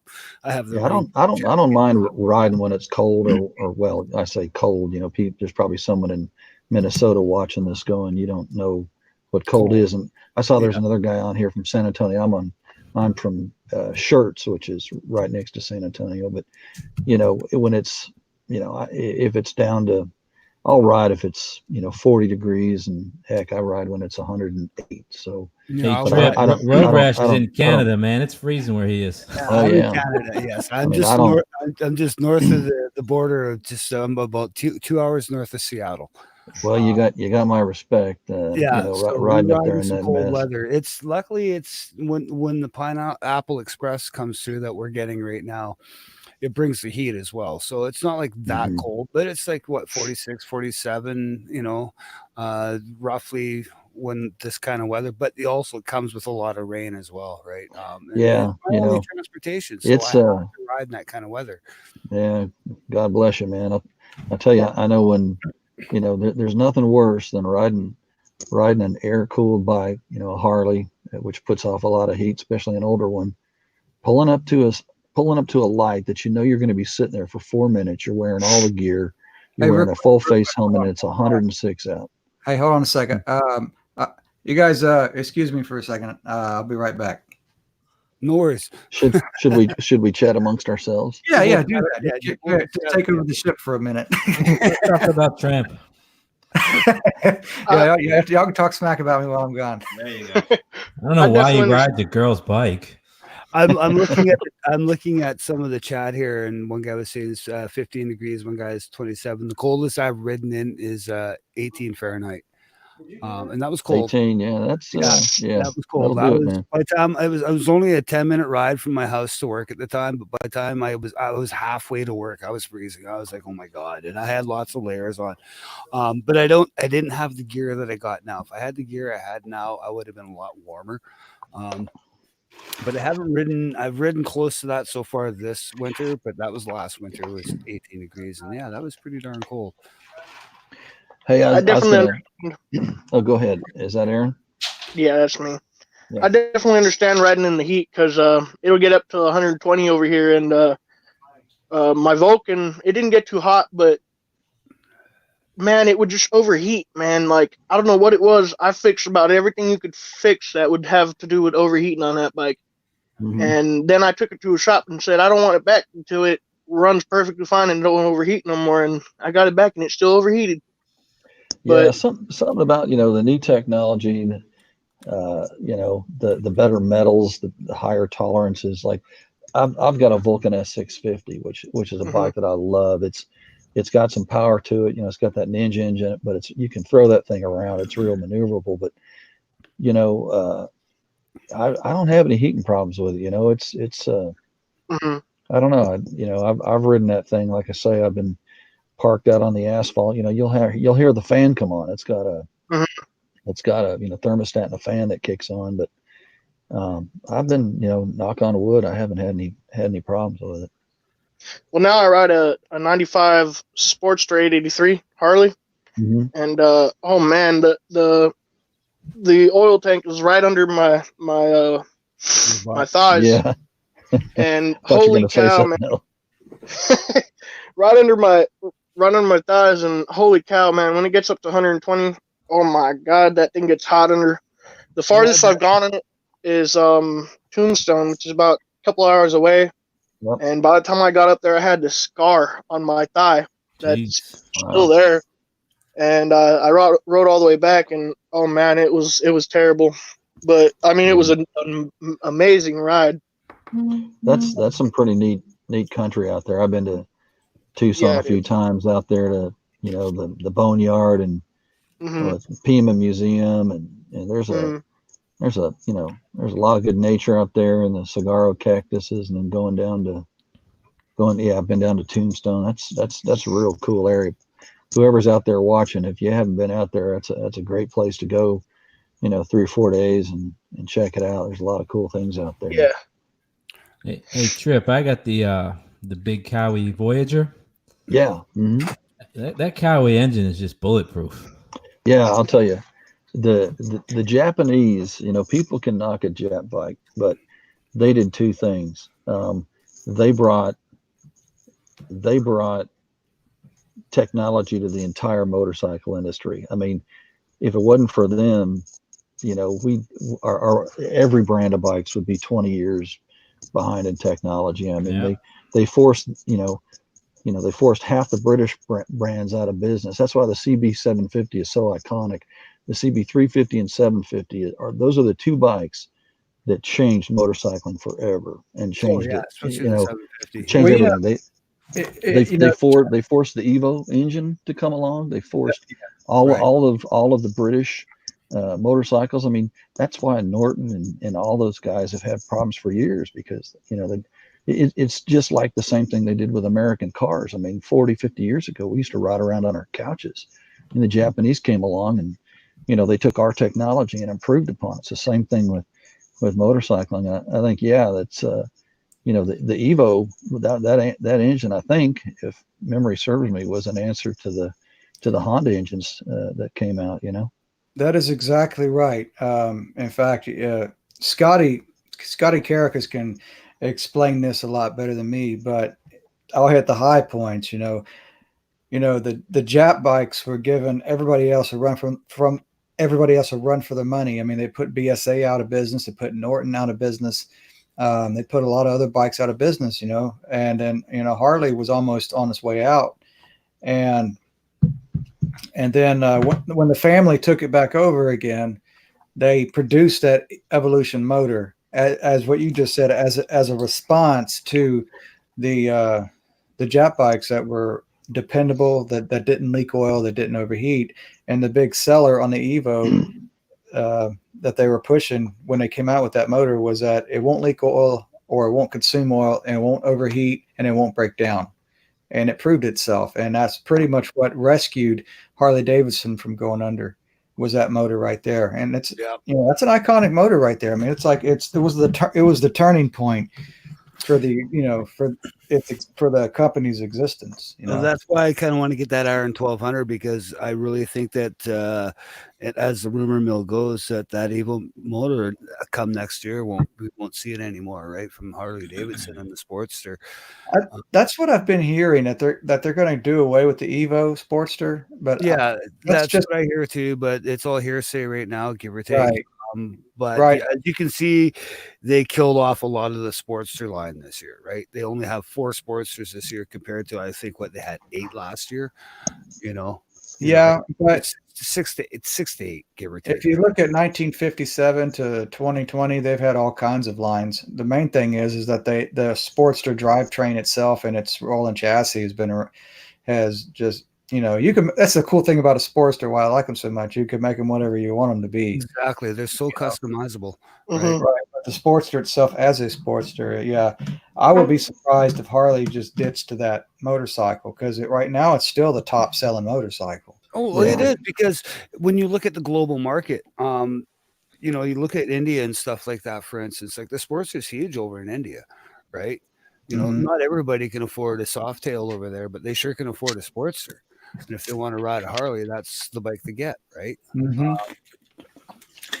Other than the one that's below it there, I forget what, the Street Rod or whatever the heck they call that thing. Well, the cool thing about the Sportster is that it's the one motorcycle other than the Harley Street, but the Sportster can do just as well as the Street when it comes to commuting around town and stuff like that. Yep. And now us as Americans, when it comes to Harley Davidson, we think otherwise about, what's a Harley for. But in other countries, like when I was in Brazil, and I'm sure it's the same way in India, motorcycles aren't meant to make a statement. Like in America, motorcycles, what kind of bike you get is supposed to make a statement or something like that. Yeah, it's for transportation, right? Because like, of course, some of this mantra is going away. That people think motorcycle, if you buy anything less than a Harley, you messed up. I don't believe in that. But anyway, in other countries, a motorcycle is meant to get the job done. It's all business. And so Harley Davidson doesn't do as well in other countries as they do in, say, in America. Now they might do good and relatively as good in Europe and stuff like that. But like in your countries that are south of the equator or countries that are in the Far East and stuff like that, that's totally not a concept. Because when I was in Brazil, the most common motorcycle people would have would be like a 125, whatever, or something that you get through traffic, because lane splitting is legal nationwide in that country. Yeah. And people buy motorcycles just so they can get around. Now, Harley Davidsons are not conducive. Big twins are not conducive for the lane splitting in some of these countries. And I tell you what, you look at the traffic in some of these cities in Brazil. The Brazilians know how to use every single millimeter in between cars. Yeah. So, the top selling bike for a Harley Davidson down there is not necessarily the Electra Glide or the Heritage Softail or anything like that. It's the Sportster. But if they happen to buy a Heritage Softail that comes with bags, they strip all that stuff off. So exactly. Space. There's two limiting things on bike sizes. You look at India, you look at now China. Most of the bikes in the developing countries are 125 cc's, and the biggest thing is the road condition. Okay, you can own a Harley in India, but where are you going to ride it? Okay, if you ride it in the country, you'd kill yourself. You'd be dead in 500 yards. The first pothole you hit, you'd be roadkill. Yeah. And then if you get to the city, no, you'd be duck walking that bike everywhere, and you'd have it for sale the next day. There's just, they call them cruisers for a reason. In the U.S., Australia, New Zealand, Canada, Europe, Argentina, countries in Europe, you can cruise. Okay, you can't cruise in India. Out in the country, the roads are, pothole and gravel, and in the city, you got 20 million people living in a shoebox, and what they ride over there is, primarily 125 cc and below. I've got a couple of guys that subscribe to my channel and watch my Vulcan S videos, and they think a Kawasaki Vulcan S650 over there is huge. They refer to that as a premium bike. And over in the US, that's an economy. That's a beginner's cruiser. So yeah, it just depends on. Yeah, it depends on where you're coming from, what culture you're from and stuff like that. Even look in the Philippines and Manila and stuff like that, and you see it all the time. They're all on those little Vespa-like scooters, just going in around all those little buses that they have that all these people pile into to get from point A to point B, right? Something like that. The other thing about some of those little bikes, those 125s with the flip-up seats, some of those scooters, you look underneath those things, and you can put two full-face helmets under there were about 10 bags of groceries. The amount of storage space on some of those would just amaze you, you know. And again, like Tramp said, here in the U.S., motorcycling is a leisure activity for 99% of us. Over in Europe, it's their mainstay of transportation. Gas is 4 or 5 times more expensive. The roads are more crowded. You know, they've got to spend money on other things, and that's why you can buy used bikes so cheap over here, because people buy them, they ride them for a month. Oh, I don't want this thing. Why did I buy this? And they sell it. Over in Europe, used bikes sell at a premium because everybody owns a bike, and if you know, there's a huge market for them. So it's, you know, Europeans, when they hear us talk about the mileage on some of our bikes, what, you only got 20,000? I mean, there's scooters over there with 100,000 miles on them. So it's motorcycling in other countries is just very different from country to country. Wind Reaper made a good a comment that the countries have CC restrictions also. They do. Yeah, and also license restrictions as well. You can't ride, I think it's over 125 cc. You have to have what's called a full license. Right. And anything until you've been riding, I think, 3 years and are fully licensed, you have a big L that goes on the front of your bike that says learner. You imagine if they did that here? Well, I know in the UK they have that graduated licensing like we have here where I live in Canada. But we're not limited by CCs like they are in the UK. They're limited by CCs by your age and by your license, right? And you have to graduate. You basically start at a 125 and you have to work your way up till you're old enough and you've gone through the different licensings to get to something that's bigger than 850 CCs, right? Mm-hmm. Yep. Well, that's a new one on me. I had no idea that in some cultures you have to. Oh yeah. They don't always by age with the CCs. I didn't know that. You know, it's kind of funny. Like I'm on a Vespa forum actually, and all the Vespas or most of the Vespas over there are like mine, but they're only 125. I've got 2. I've got 300s and 350s. So you know, we go, wow, how come you ride such a small bike? Well, that's all they can. You know, that's all they're licensed for. So a lot of difference. Cool. All right, somebody just beamed in, and I'm going to include him real quick. Oh, this is nice. Hello. How you doing, man? Doing good. Where are you from? I was born in New York and live in Mississippi. Oh, yeah? Where in Mississippi you live at? Picayune. Oh, well, shoot. Wow. You're right by me, and you're right by Anonymous Biker.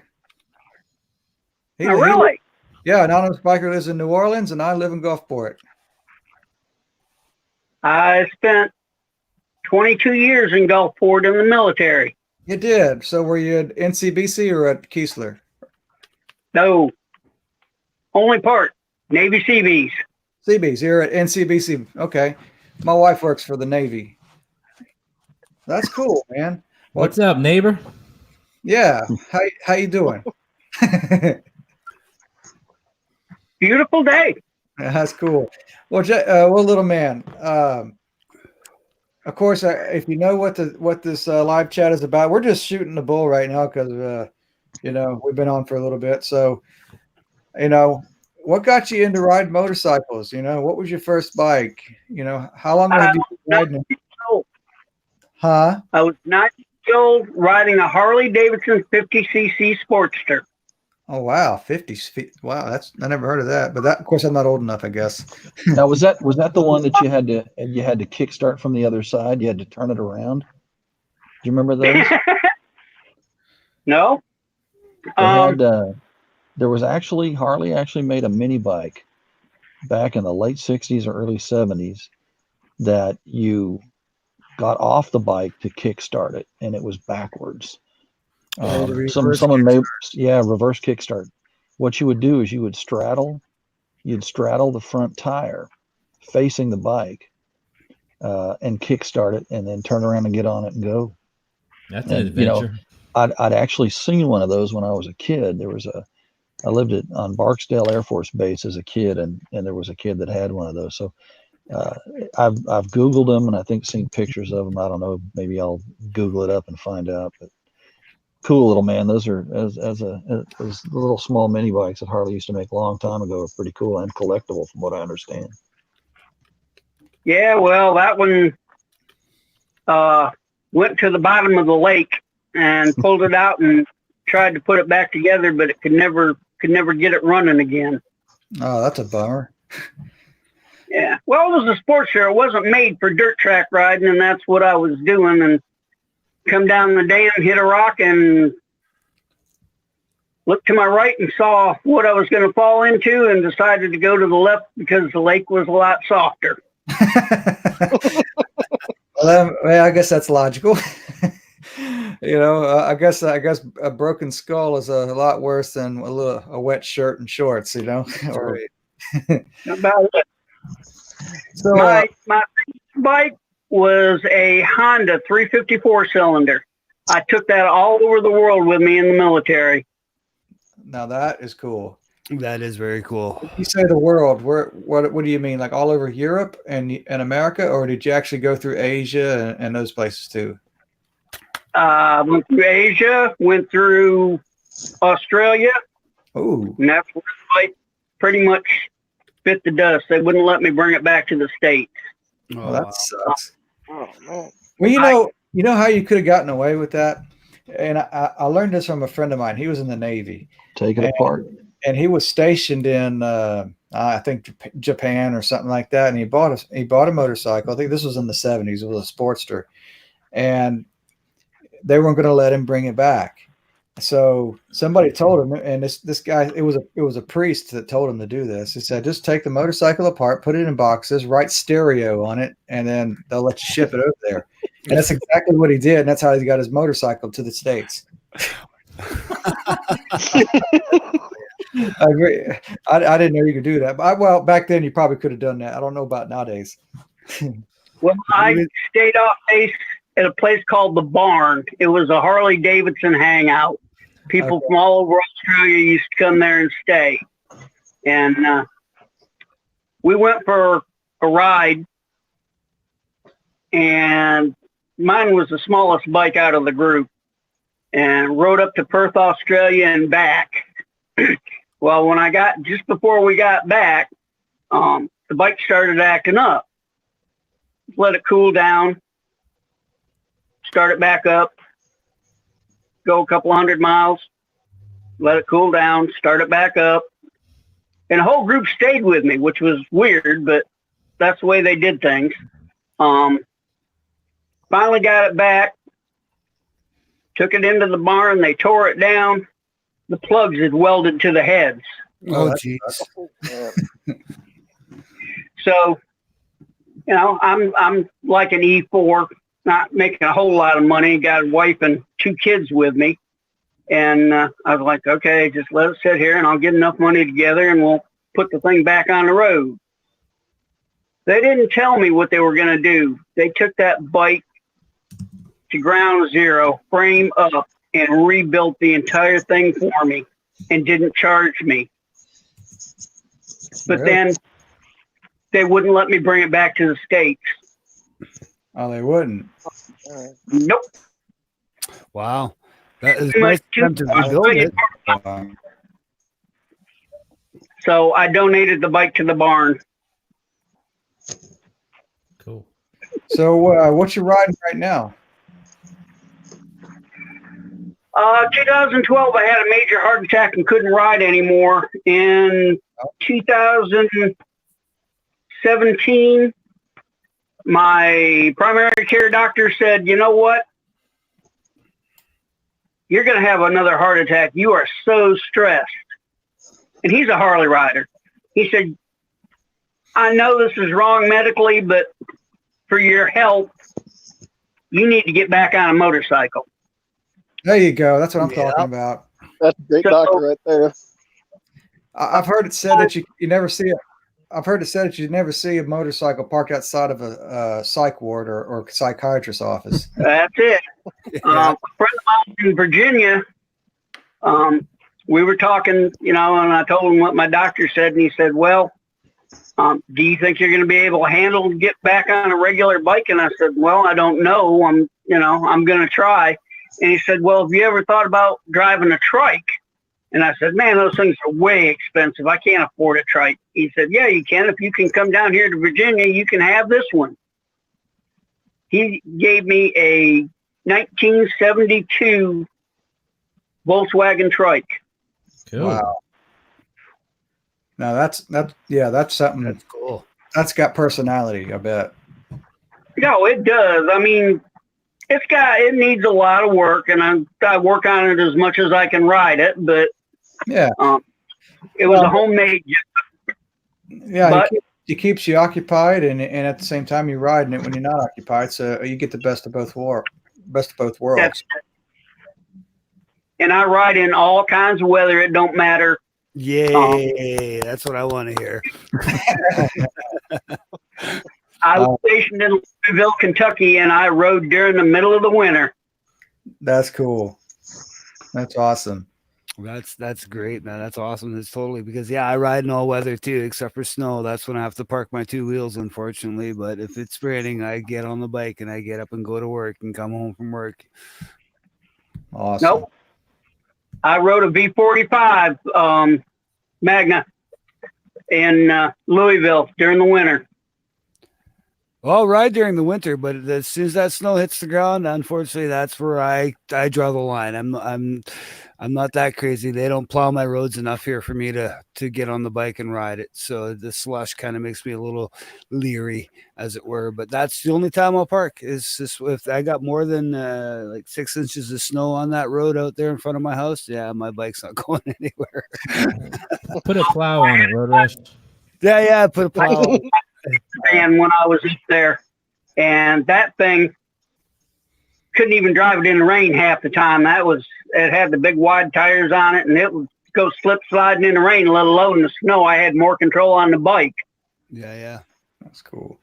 The rain, I don't mind. My bike's great in the rain, but yeah, like I said, the snow, no. So I'll park it. Yeah, the heck with that, man.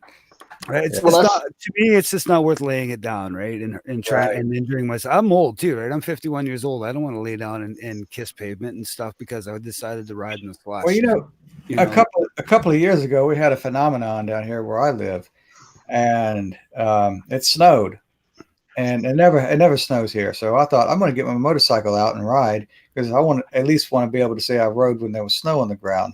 Yeah. And I was so enamored by the scenery, I felt like I was on another planet. But the downside was I was coming up on a bridge, and the bridge was blocked off by police because there was a wreck on there, and 5 people died in a car wreck because there was ice on the bridge. And I was if I was there probably 5 minutes earlier or 10 minutes earlier, that would have been me. Yeah. So that's pretty much where I would draw the line too. But well, look, we got two other people waiting to get on. So Tramp, I'll hop off so you can get somebody in, man. All right, Anonymous. Okay. Look, man. Catch you later. All right, little man. And appreciate you guys for coming on. Thanks, Tramp, Trip, Road Rash. Yeah, take care. Take care, Anonymous. guys. Yeah, Well, have a good. we got to get together again, man. I'm coming for you, Tramp. Yeah. Okay. All right, bro. I'm gonna ride a girl's We bike need- to your house. We There you need to get a some sort of meetup or a ride in or something it going happen. down here. I'll see you guys. All right, Anonymous.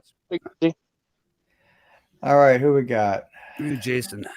Okay, there's a guy named Jason. I think he's on there. He's been waiting for a while. Hey, Jason. what's up? Sir, how's it going, man? Doing okay, man. Where you from? Where you coming from? From Reading, Pennsylvania. Reading, Pennsylvania. Okay, Yes, cool. sir. What part of the state is that in? Southeastern PA. Southeast piece. Okay, so you're close to New Jersey and all that stuff. Yeah, I'm right out. Maybe 30 miles from Philly. Okay. Well, look, I got a story to tell you. Then I went to Pennsylvania one time, but I flew. But I've never been to that part of the state until then. And where I flew in was a little town called Allentown. You know where that is? Yeah, that's about 20 miles north of me. Okay. So I flew into that little town. I'm going to go to my friend's wedding. He wants me to be the best man. Useless knowledge, but I said it anyway. And I flew in, and I rented a car, and I went the wrong direction. I was trying to get to Quakertown, and the only town I didn't say that right. I went the wrong way because somebody asked for directions. He told me to go the wrong way, except he didn't tell me it was the wrong way. Imagine that. Here's the other funny part. I thought Allentown was further west in the state, right? So I didn't realize how close I was to New Jersey, you know. So I'm driving, right? And I ended up in New Jersey. But I saw the sign says "Welcome to New Jersey." I said, "Oh, how cool! A little town called New Jersey, Pennsylvania." So, no, sir. then I keep seeing these Jersey tags, and I went, "Oh, I'm not supposed to be here. That's not where I want to be." So then I turn around, and I didn't realize that New Jersey holds you for ransom, man. You got to pay to get out of there. You got to pay everything there, man. Yeah, man, I got there, and and look, I don't know if it was just a toll booth guy, or I hope he's not the the representative of everybody who lives in that state, but he was uptight. You know, I asked him for directions. Really? No. Okay. Well, I asked him for directions. Jersey at all costs. That's my personal opinion. Well, I asked the guy for directions. I said, "Hey, where's Quakertown?" And well, I actually didn't really say that. I said, "Hey, can you tell me where Quakertown is?" And I was kind to him, and his eyes got real big like that, and it was like I insulted his. You know? And then with an attitude, he said, "Yeah, just right down that road, like that." And I went, "Dude, chill, man. Look, I ain't from here, man. I live in Mississippi. I just flew in here. I don't know where I'm at." And he goes, "Oh, okay." So then he calmed down and he told me where to go. And then I was going to pay him a compliment on the radio station that he had playing in the booth with him. I said, "Hey, man, I dig that radio station. That's really cool. I like that." He said, "It better be good. I picked it." And I was like, "Dude, all right, man." I hope it's kind of funny, but it kind of wasn't. And it's like, poor fella, you know. Anyway, I talk too much. So you're from that part of the world, kind of, sort of. And yeah. So anyway, Jason, what got you into riding bikes? You know, what are you riding? What's your story? What you riding?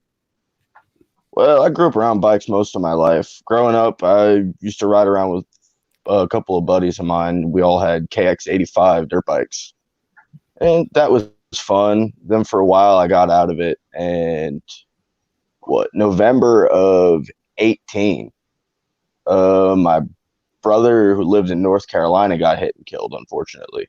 Oh, man. And for some reason, that spurred something in me. Then I just wanted to ride.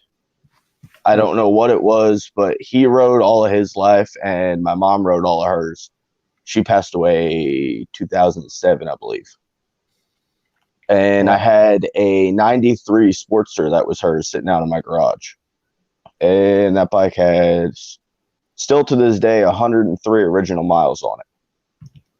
She bought the bike. She bought the bike. She was scared of it, and she went out and got a Honda Rebel instead. But anyway, that the bike's been sitting for 12 years, so I'm in the process of rebuilding that. And what else do I have? I have a 2001 Sportster 1200 Custom. Okay, well, that's cool, man. So, like, have you done any kind of like extraordinary trips or anything like that? Or, you know, what's your most wildest moment on a motorcycle? You know, I'm not talking about accidents or anything like that, but like, you know, some kind of adventures, stuff like that. I mean, me and a couple of buddies, we took a ride out to Pittsburgh. I think it was this past summer. We took a ride out to Pittsburgh, and it was an interesting time because on the way back, I kept having a few. Which fuse was it? It was my fuse kept blowing on the way back. I couldn't figure out what it was. So I ended up got back home. That was a fun trip. Pittsburgh's an interesting place if you ever get the chance to go there. But got back home, tore it apart. It turns out, I guess when I was changing out the handlebars, I must have not put the eggshell clamps back on right, and ended up pinching low in a fuse. Oh, okay. But I mean, that's probably the furthest ride I've gone on so far. That's cool, man. So, from your perspective, you know, as far as taking a long ride compared to a long drive, can you say there's definitely more of an adventure in doing such a thing, like on two wheels, than as opposed to riding in a car or a truck or something like that?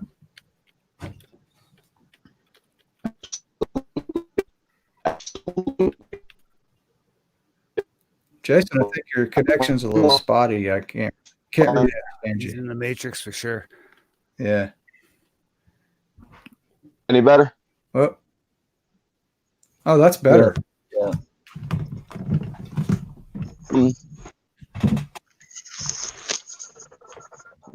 Yeah, I'd say riding's been a way better experience than not driving. I was in cars for a while, from 16 up to 19 years old, and yeah, the car community, and it's cool. Friends and stuff that I hear now. I think we lost him. Yeah, sounds like it. Well, I got to Jake. get off here. My battery's getting low, and I got to do laundry, and the dryer's real loud, so you don't want to hear that. All right, Aaron. Y'all have a good time. It was nice talking to you guys. All right. Take care, Aaron. Thanks a lot. Hey, Big Ben. Look, Big Ben, it says to us that your mic is turned off. So, Yeah. oh, there you are. I just muted it. Okay. Well, pleasure to meet you, Big Ben. I know you've been waiting for a little while. I'm all right. sorry about that, but I appreciate your patience. So, where are you coming from, Big Ben? I'm in Conway, Arkansas, which is central of the state. Okay, kind of like around like Little Rock or Pine Bluff or something like that. Yeah, it's we're about 30 miles from Little Rock. Okay, that's cool. I actually rode through that part of the state several years ago, and that's useless knowledge, boring story. But yeah, I kind of know where you're at. That's cool, man. So what's your story, man? Where you how'd you get into riding? You know, where you at? I'm a late bloomer, real late. I didn't start riding until I guess it was 2010, something like that. And it was a kind of a funny story. My son was about, I think he was either 15 or 16, and you know, the wife was totally adamant about him no motorcycles. You know, kids not going to ride any motorcycles. And I guess he turned 16 and he just got a wild hair up his ass, and he comes home with a motorcycle. And it's like, well, your mom's going to kill you. She goes, nah, don't worry about that, Dad. I've had this for years. I've stored these motorcycles over at my friend's house for years. And I said, really? And I kind of waited for the reaction of the wife, and she didn't kill him. And I said, wow. Hey, can you teach me how to ride? And he goes, sure. So, you know, at this point, he had 2 or 3 bikes in the garage. And so he takes me up to the parking lot, teaching me how to ride a Honda Rebel. And it was the old style. It was like an 86, 83, 86, something like that. So it really was a classic. And he taught me how to ride that, and I fell in love with it. And a couple of weeks later, he said, Dad, can I have my bike back? And I'm like, what do you mean? I'm like, I didn't take it. He goes, yeah, but you put 2,000 or 3,000 miles on it. It's a classic. I'm trying to sell this bike. So I said, okay, I'm sorry. And so I had a friend of mine that was getting rid of a Suzuki Savage. You know, it's a one lung bike. Yeah. Right. And anyway, so I got that one lunger, and I bought it. Didn't spend much money on it. I think I paid $1,000 for it. Well, that bike didn't last through the blew an engine in it. Oh, that's not good. So it was sitting. It was 110 degrees one day. It was sitting at a stoplight. You know, as soon as I let go of the clutch, you know, piston blew.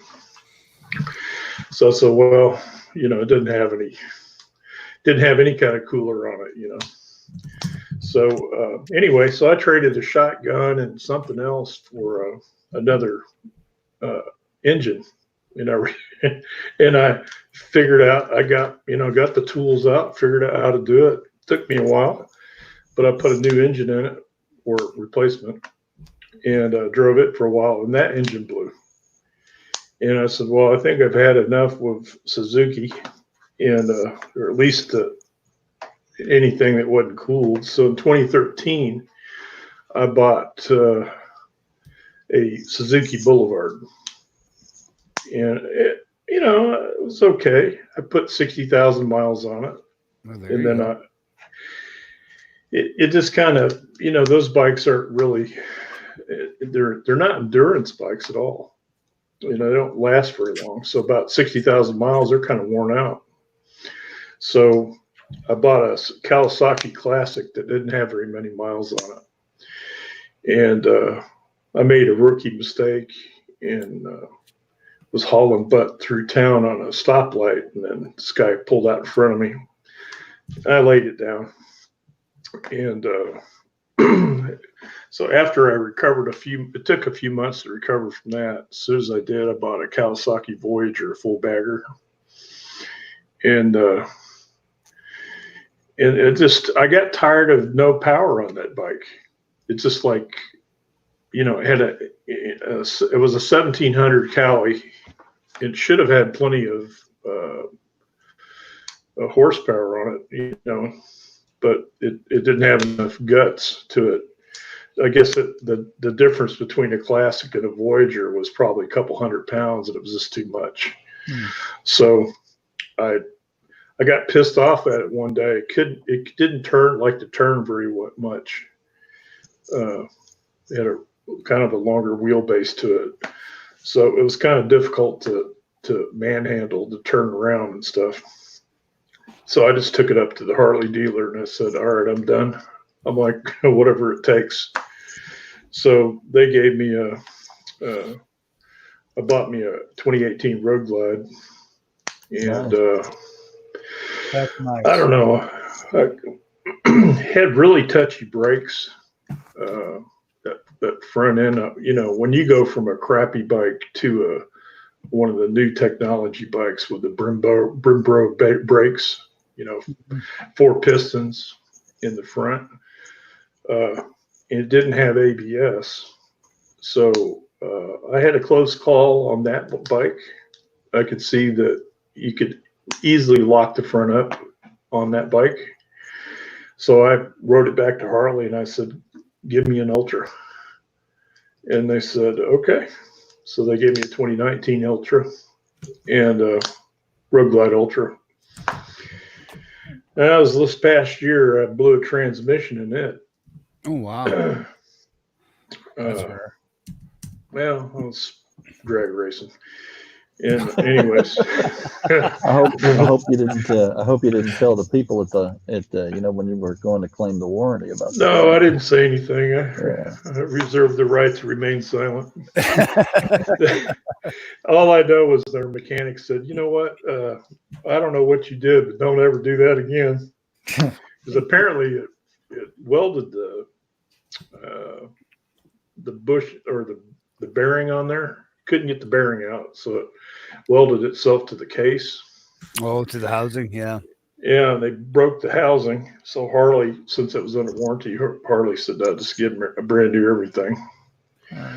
So while it was getting repaired, I didn't have any wheels. I got rid of my car, So I was, fully committed. So I bought a Fat Boy, a 2002 Fat Boy. So I got both bikes now. Oh, right on. So I got one bike just in case the other one's in the shop. You got to back up. Yeah, I got enough bikes myself where I can, no matter what's wrong with one or the other, I still got something to ride. Yeah. I think the only difference between it and a car is, with a Harley don't give you a loaner bike. Yeah. So, they don't have that option. So it's okay. I didn't spend a whole lot of money on that Fat Boy. And, it's just the seat height on it is so low. It's just really a blast, going through town. Not very heavy. Doesn't have a lot of balls, it's just a, 80, I think it's an 88. And so, twin cam. But it's a lot of fun. Fun little bike. That's cool. You reminded me of something when you talked about your son keeping the bike from you. I was engaged. God, this is about 8 years ago now. And my stepson to be at the time was about 9 years old, and he wanted a snake real bad. And I remember one day we came out and we asked his mom, can Jack have a snake? And she's like, no way. Well, we'd had the snake over 6 months, and had a little aquarium in the closet with a towel draped over it that she had never found. And so one day when he was off at school, I called her in the back and showed it to her, and she just broke down laughing. But we had that snake for about a year before she figured out it was me. And the only way she figured it out was, no, it didn't smell at all. Snakes don't smell. So it was a fun secret. It was just a little corn snake.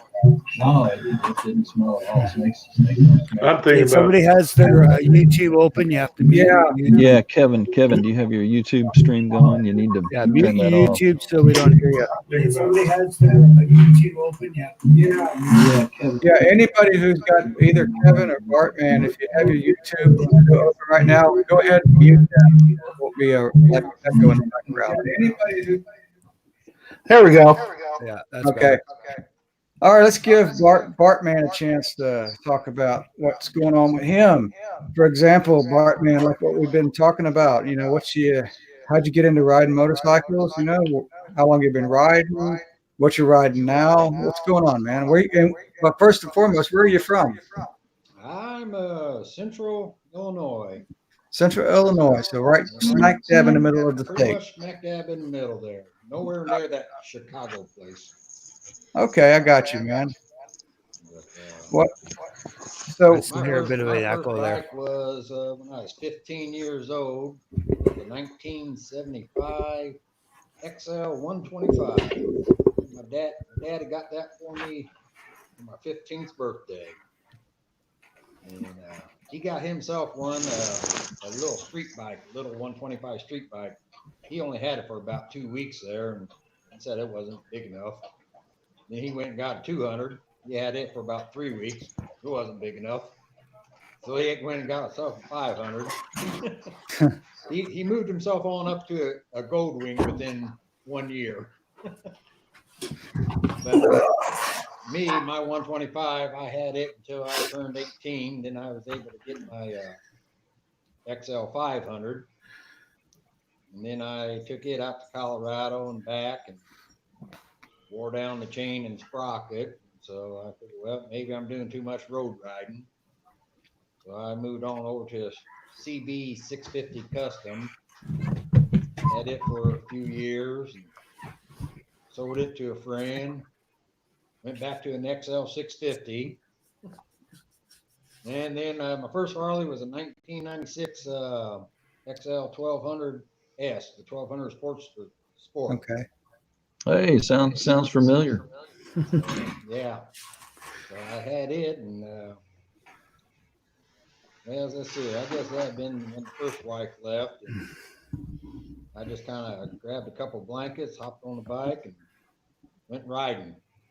And I came back home about 21 days later after 6,200 miles. That's what I'm talking about. Oh yeah, I tell you that was great. People keep saying you did that on the Sportster. I said, Yep. not a problem, not a problem. Yeah. You better not encourage him, Tramp. I think you see your wife peeking through the door there. Yeah. I'm just Then kidding. I I'm just kidding with graduated you. to my dream bike, which was the Dyna.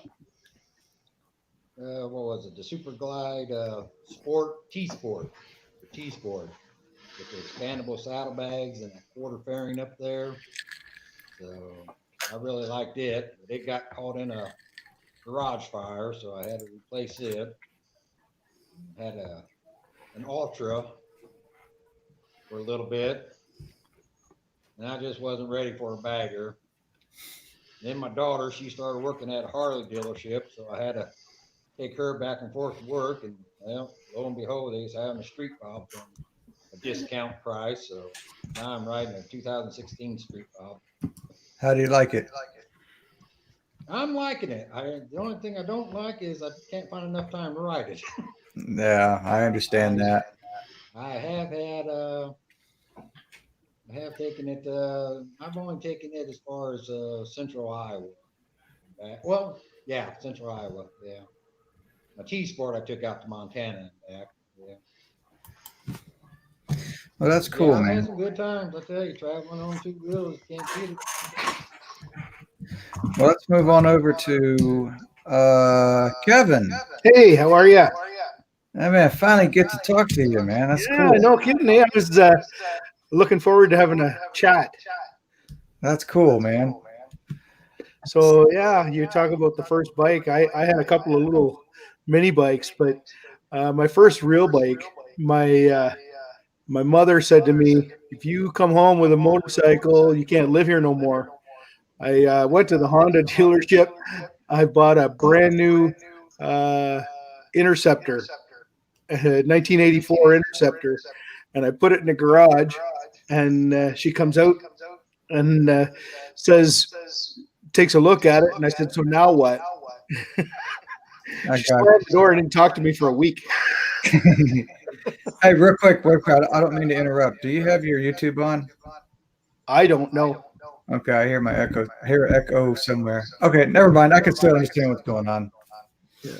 No, I don't have mine on. Yeah, I hear it echoing too, but I don't have anything Yeah, I on. hear it as well. Well, I heard my echo when I was talking to Bartman, but I didn't hear him echoing back. But I started hearing you echoing back, so I thought, Can you hear me echo, Tramp? Oh, yeah, I hear you echo too.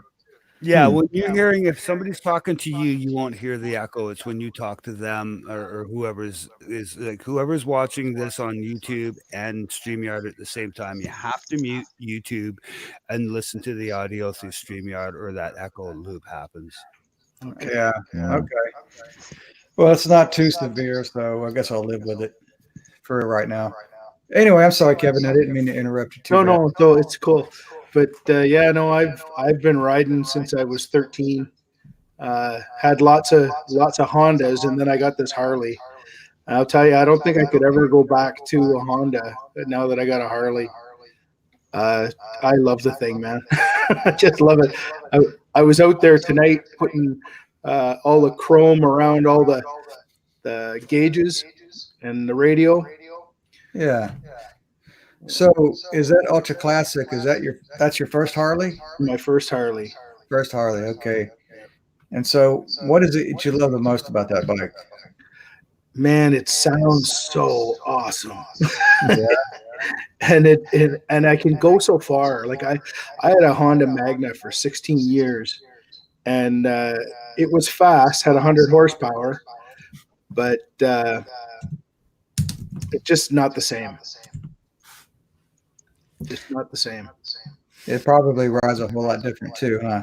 Oh man, like this bike, I rode. I'm in Canada, by the way, in Ontario, 60 or 70 miles west of Toronto. No, right on, a fellow Canadian, right on. Yeah. So I rode up to Thunder Bay, and I mean that's a good hike. That's a 17-hour ride.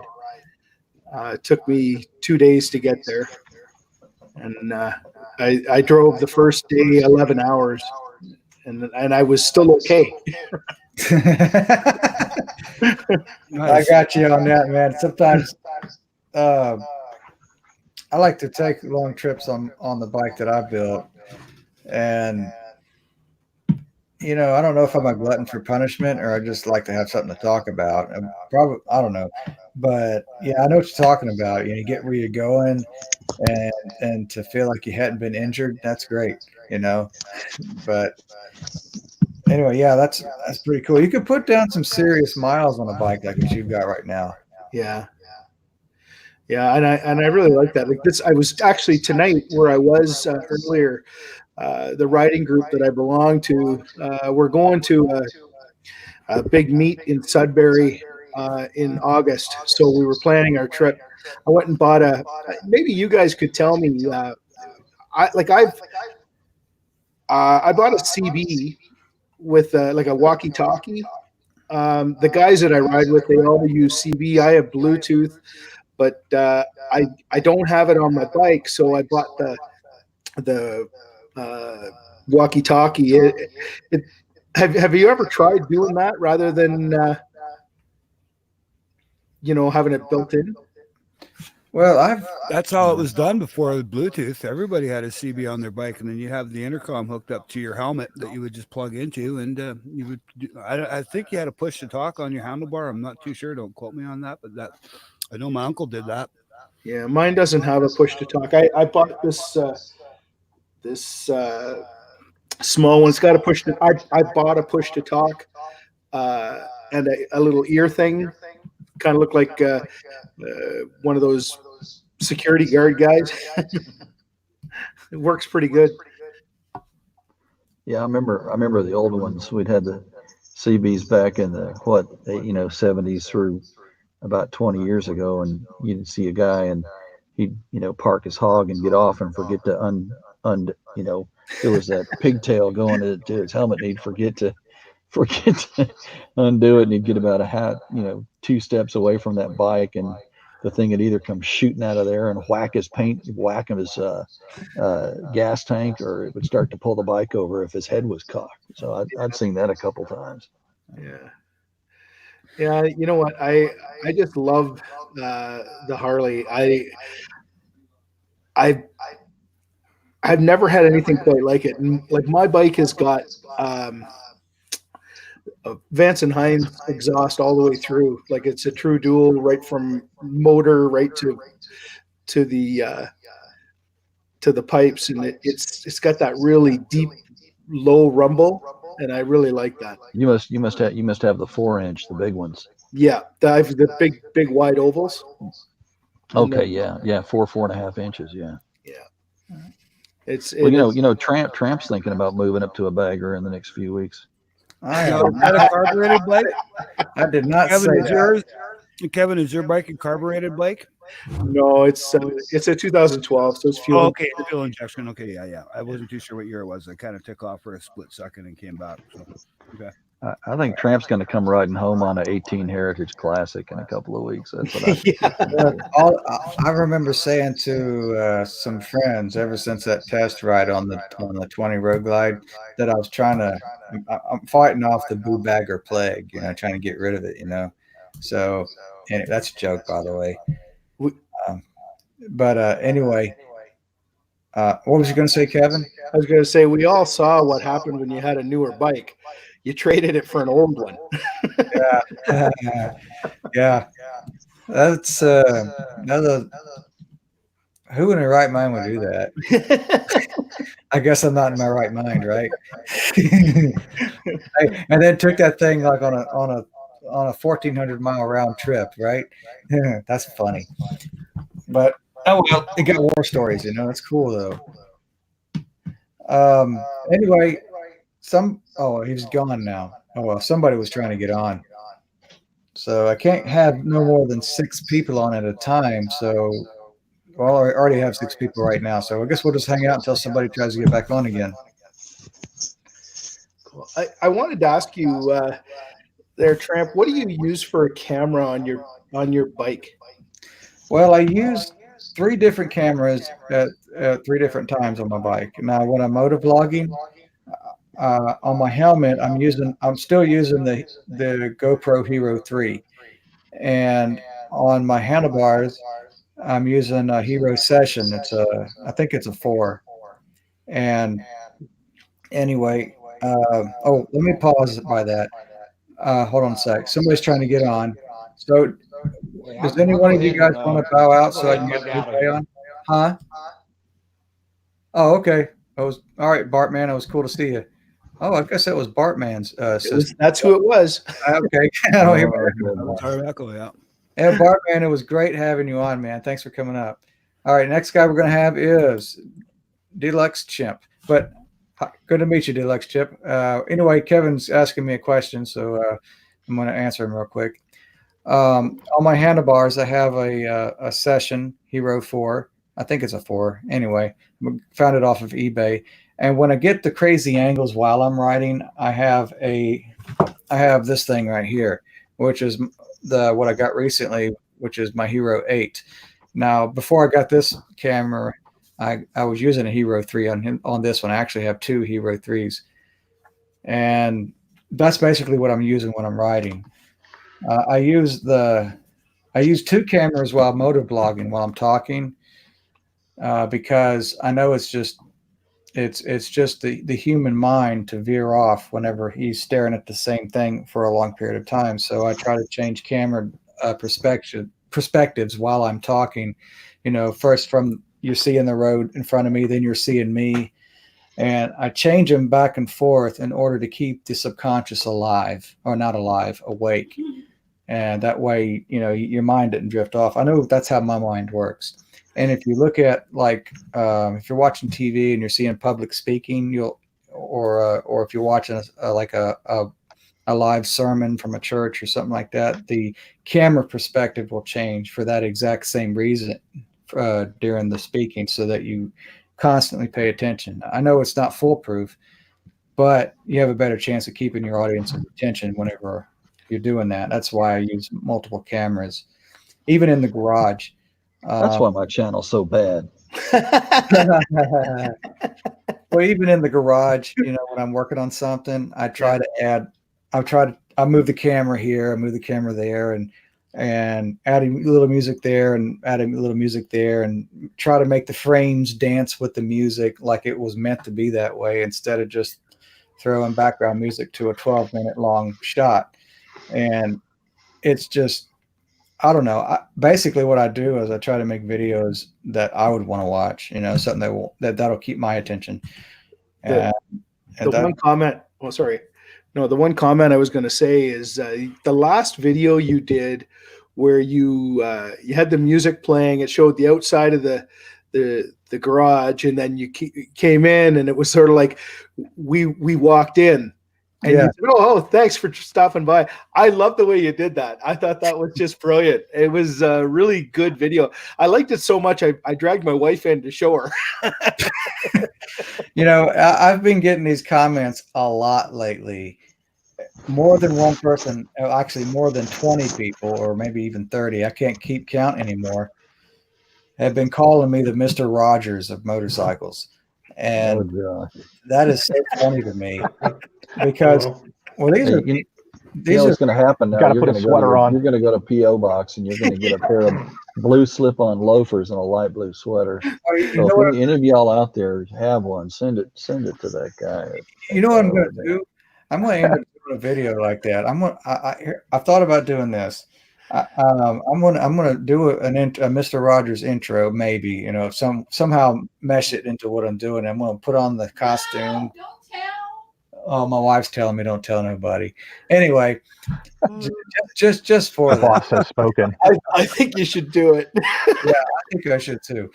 And, thumbs up. But it's funny. You know what's really hilarious?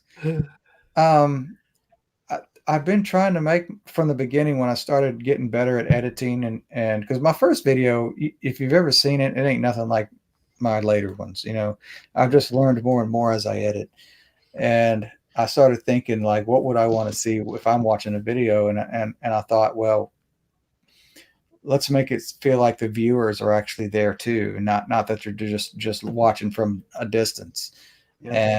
And actually talk to the camera like I'm really talking to somebody. And it's really funny because I'm by nature, this whole YouTube live, multi-stream like this right here, it's like the introvert's dream, because I'm really an introvert by nature, but I don't mind talking to the screen, and I'm more comfortable like that for some reason. So when I'm in front of the camera, I'm like, I'm not really talking to nobody, but I really am too, because I know somebody's going to see this. So anyway, I'm actually just being myself, and I hope I'm myself in person too. But anyway, I try to make it like, where people feel like they're included in what's going on. Yeah. And because I really want them to, I know they're not really there, but I want them to feel like they're there, you know what I'm saying? Because I'm actually talking to whoever is watching, try to make it nice and feel nice and cozy for them, so to speak, mentally, or what they see. And me and my wife were talking about this one day, and I said, yeah, kind of like Mr. Rogers used to do. And even though, anyway, lo and behold, next thing I know, I'm getting all these Mr. Rogers comments in my freaking, and I wasn't even though I don't have the slippers, and I don't have the sweater, and I don't have the little, you don't see the freaking little buildings outside, but you see my bushy yard and my dilapidated garage. So I guess the best you get, so that's that. Anyway, I forgot what got me onto that. Oh, you were asking me about what cameras I use. Yeah. I have to laugh though, because you've got all this knowledge, and you've got all these bikes, and you've got that kind of, like you said, kind of bent garage with like full of parts. I've got this fantastic, beautiful, huge shop, and I don't know how to do shit. Well, I don't know if I have a lot of knowledge. What I have in my head is, it just comes from experience, and I've just been enough sense to just leave well enough alone. So I just tear stuff apart. But for some reason, I remember how it looked before I took it apart. So I put it back together the way I found it.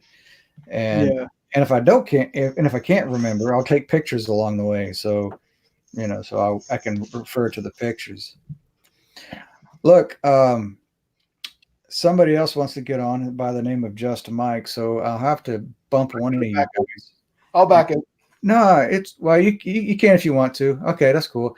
And when I do that, I got to go take care of business real quick. Oh, never mind. He split. He's been trying to get on, so the next time I see him come on, I guess we all have to go. Yeah, hey, you haven't talked too much to Deluxe Chimp. We gotta grill him. Yeah. Good. Hey, how you doing? Oh yeah. Hey. Real quick, I got to go take care of business. I'll be right back. You guys do what you do and hold the ship down, okay? Otherwise, I gotta go to the bathroom. Yeah. So how's life treating you, Chimp? Pretty good. Pretty good. You guys hear me at all? Oh yeah, we can hear you. What do you ride? Right on. I've got currently I'm kind of geek. Oh, go ahead. Oh, currently I'm geeking out on my Gold Wing. Just picked it up this past summer. Jumped from Harley over to Honda. It's just one of those things that I'm, giving something new a try, and I'm really loving it. But been through a bunch of Harleys already. Couple dynos, been through a Sportster, been through a Honda CTX. But by far, the Gold Wing is definitely the most comfy bike I've had. What's the biggest Harley that you've put some miles on? How do you compare the two? The biggest Harley, engine-wise, I had the 110 Dyna. The last years of the Dyna before they switched everything over to Softail. That was the 110 cubic inch, and that thing just ran really hot. I rode that bike. Yeah, yep. I rode that bike from basically from Colorado across the Dakotas, through Michigan, like down, through Canada, then back down through New York State, Pennsylvania, all the way back across the country to Sturgis. And, it was one of those bikes that probably the wrong bike to take on a long ride, but, it got it done. but again, she was a real hot performer. Basically light me on fire. Yeah. You know, I had to use the mid-frame air deflectors to keep the heat away, but it was a hot bike. That's the one I got rid of for that Goldwing, and not looking back. The bike, Well, yeah, it's definitely not the bike to have for doing them long rides. Yeah.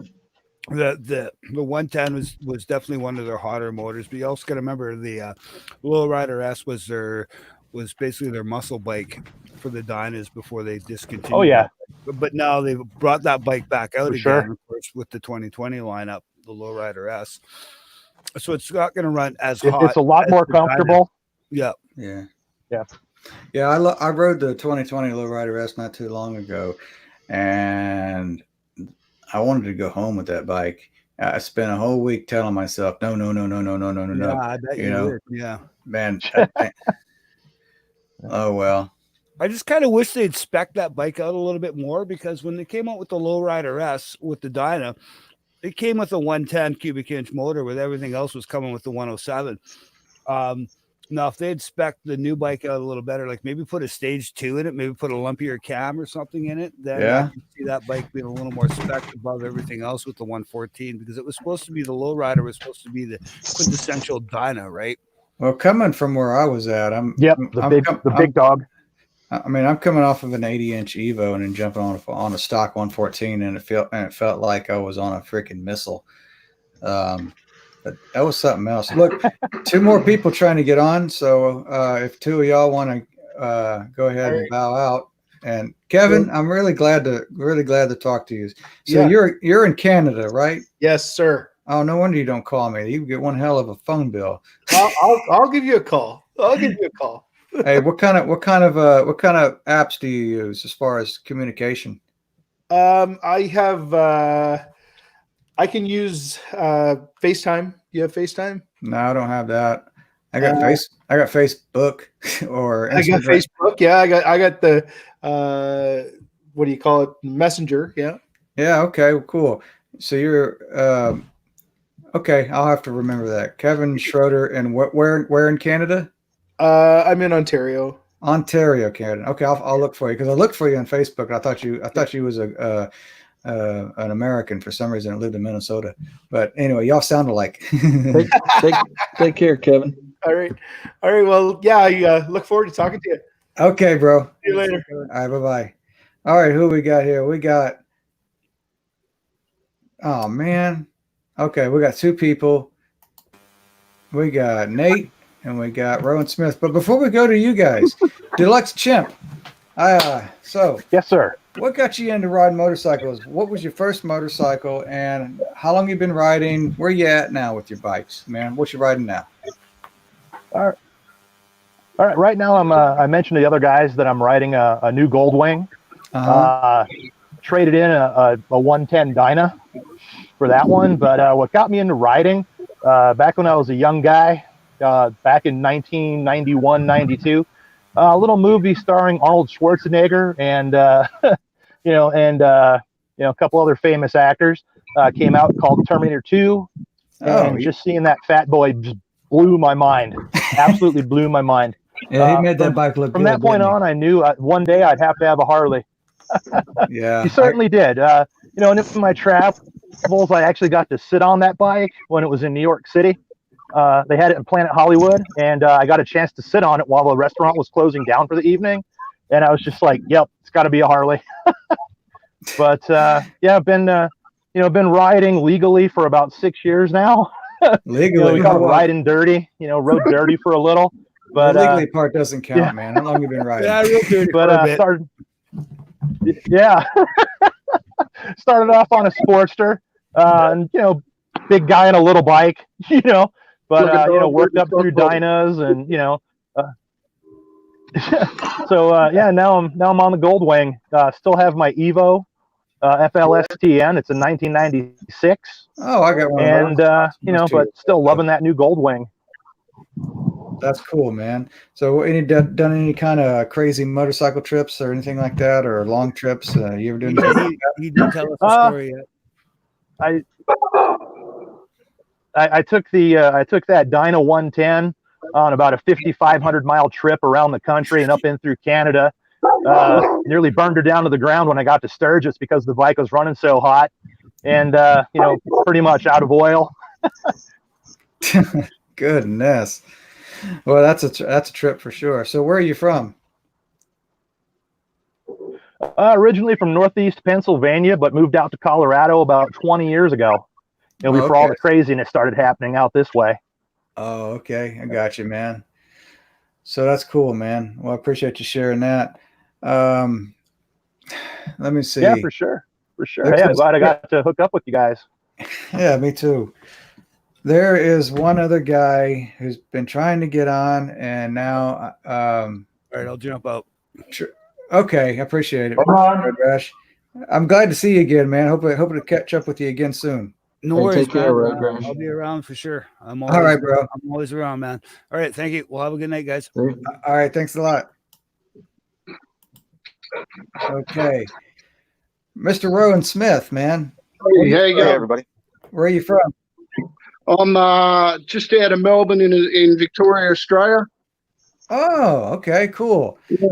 So I watch your stuff. I actually live a little bit through you guys when you do your vlogs, traveling around the American stuff on the wrong side of the road, as you guys would call my side. But wait, what do you call my wrong side of the road, man? No, I did. I went over to. I did a trip I did a trip around California. I got on a plane and hired a bike, a little Sportster 1200, and went up the coast of California and went into Nevada and Arizona. That was one of my coolest biking trips in a long time. But I had to remember I'd be going up through Northern California, and I'd have to keep the watch in the middle of the road because all of a sudden the car would come around the corner. I'd freak out because I'm thinking it's going to run into me. But I bet it's the wrong side of the road. Yeah. But anyway, look, I'll be real quick. I enjoy your channel, and I just saw you go live. I'll just quickly show you my bikes, and I'll get out of the way and give someone else a go. Oh yeah, sure. I'd like to see it. All right, cool. Well, this is my first. Yeah, Tramp, I'm gonna jump off. Okay, Deluxe. It's good to see you, man. Take care, bud. Good to see you too. Keep it real, brother. All right. We lost him. Oh shoot, where's he at? Sorry about that. Oh, here it comes. You got me back? Yeah, I got you back. I clicked the wrong button.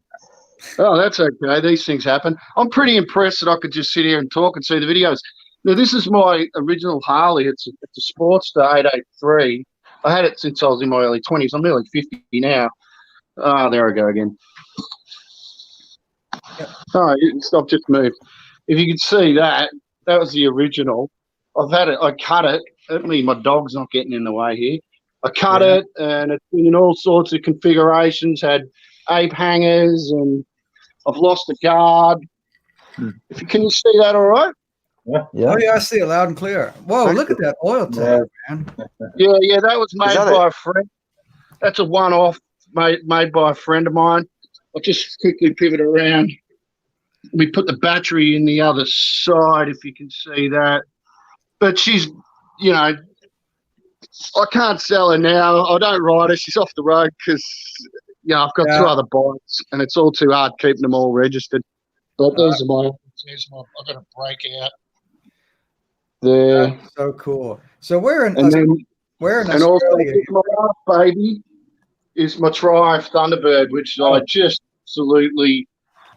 It's such a smooth deal, But anyway, I got to tell you, I came so close to buying a 16 Thunderbird, the same color of the one you have, and I got to tell you that is one of the sweetest riding bikes that they've made. I can't understand why Thunderbird stopped making that bike. It was such an incredible bike. I don't think their sales were that great, but out here in Australia, we've got a glut of Harleys. So, like going back 10 years ago, Harleys were pretty expensive, and then all of a sudden we had a lot of imports from the States, and then we also had it was become trendy where every man and his dog, I should say, was getting Harleys, and they were riding them for 12 months, lucky to do 2,000, 3,000, and then they'd sell them obviously because they realized they couldn't afford, or it was trendy, and then they realised they didn't want it, and they got to get rid of it because of the wife or whoever.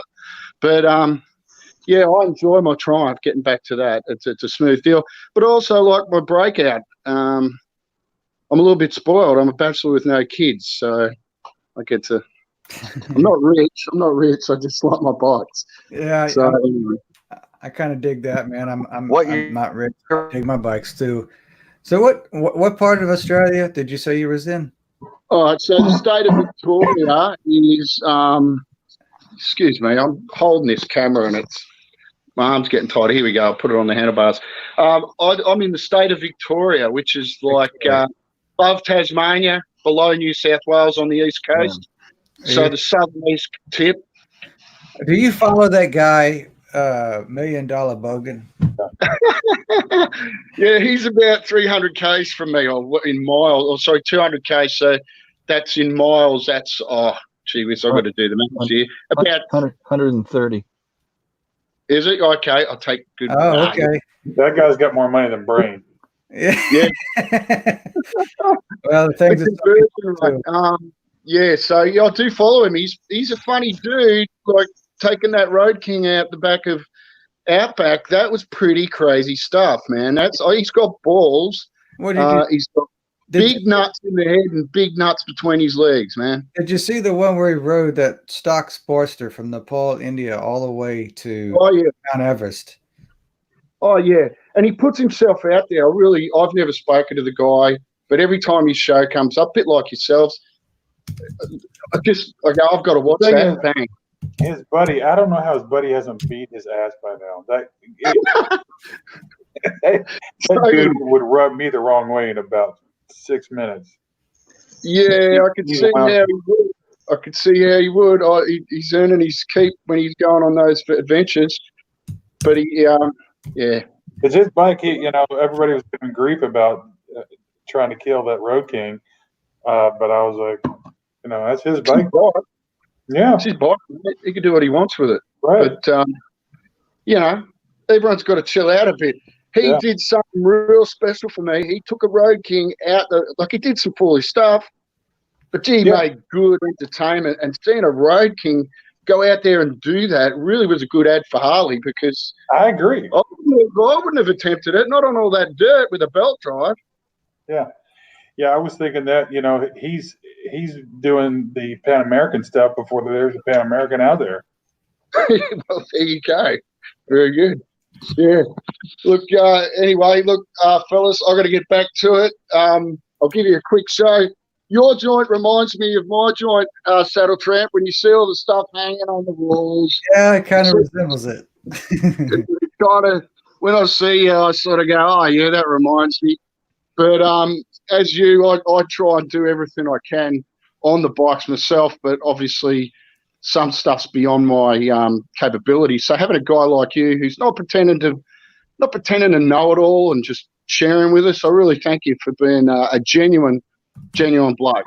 So, well, I don't know how to be anything else but me, so I suck at being phony. That's two faces I have to try to keep up with if I do that. And most people can smell that too, man. People can smell that. So anyway, fellas, you have a great night out there. It's only like 2 o'clock in the afternoon out here on a Saturday. Oh, so man. It's almost 10 o'clock. Friday night or something, aren't you? Yeah, that's right. That's right. Yeah, cool. All right. Well, enjoy your evening. Thanks for putting up this, giving me the opportunity to speak to you, SaddleTramp. It's a pleasure to have you here, man. It's funny. I love hearing you guys talk, man. I had my best luck in California with the ladies because I just opened my mouth and they had the novelty effect. I come back here and everyone just goes away. Yeah. When I was in Brazil and I would speak their language, I'd hear my dialect or my accent, and they were so. I don't know if it was because they thought it was funny sounding or if they just like hearing me talk. I don't know what it was. Well, it's something different, isn't it?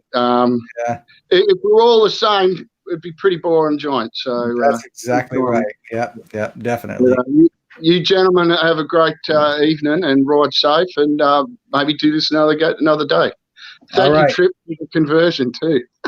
Yeah. Tune in. I got a couple more videos coming out next week. So. All right, I'll check out your channel. I don't really have a channel, so maybe I might start doing some Australian road trips and just. But it's the editing. But anyway, I don't know how all this is just amazing how they do that. All right, I'm out of here. Catch you later. Have a good day. See you, Rowan. All right, take it easy. Thanks, man. Nate, I'm so sorry you've been waiting for so long, man. No, I've enjoyed it. How you doing, man? I'm doing all right. Where are you from, man?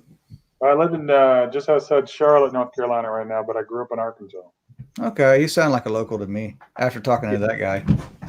Yeah. You close to Davidsonville or Huntersville or anything like Concord?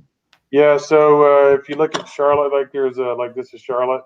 I live at the bottom, and Huntersville sort of over here at 2 o'clock. Not far away. It's about 45 minutes. Gotcha. That's cool, Okay. man. I So used to live in Winston-Salem. Okay, yeah. So how'd you get into riding, Nate?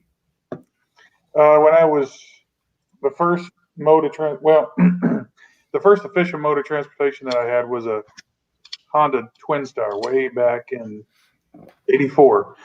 So I started riding when I was 14, and here in 2 days I'll be 50. So I've had lots of different kind of bikes all those years. But the crazy part about it is I went. You start with those little bitty bikes when you're a kid, and get that taste of freedom, and it opens up the whole world for you.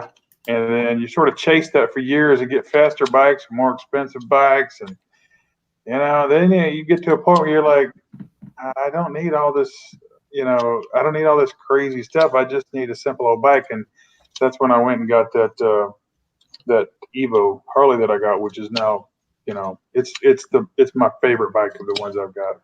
Is it a Softail Sportster Dyna or it's a Heritage Classic? What's that? Heritage Classic. Heritage Classic, like what I've got, kind of sort of. What year model? It's the '99. It's the last year of the Evo. That's probably the best year of it when they got all the defects out of it. Well, I don't know if there was ever a defect, but anyway, nevertheless, as soon as they perfect it, then you go. Harley without defects don't run. I love the Evo. I know that you can get tons of power out of but that's not the reason that I've got that bike. I can sit on that bike all day long, and it's I get off of it at the end of the day, and it's just like I've been sitting here in this chair all day long. Right, I got you, man. That's cool. So you wouldn't trade it for nothing in the world, right? Oh no, I'm keeping my Harley forever. I've got other bikes that may come and go, but that one I'm gonna keep for pretty much forever. Right on, man. So, Pop, fine. It's great to put a face to the name. SaddleTramp 1200.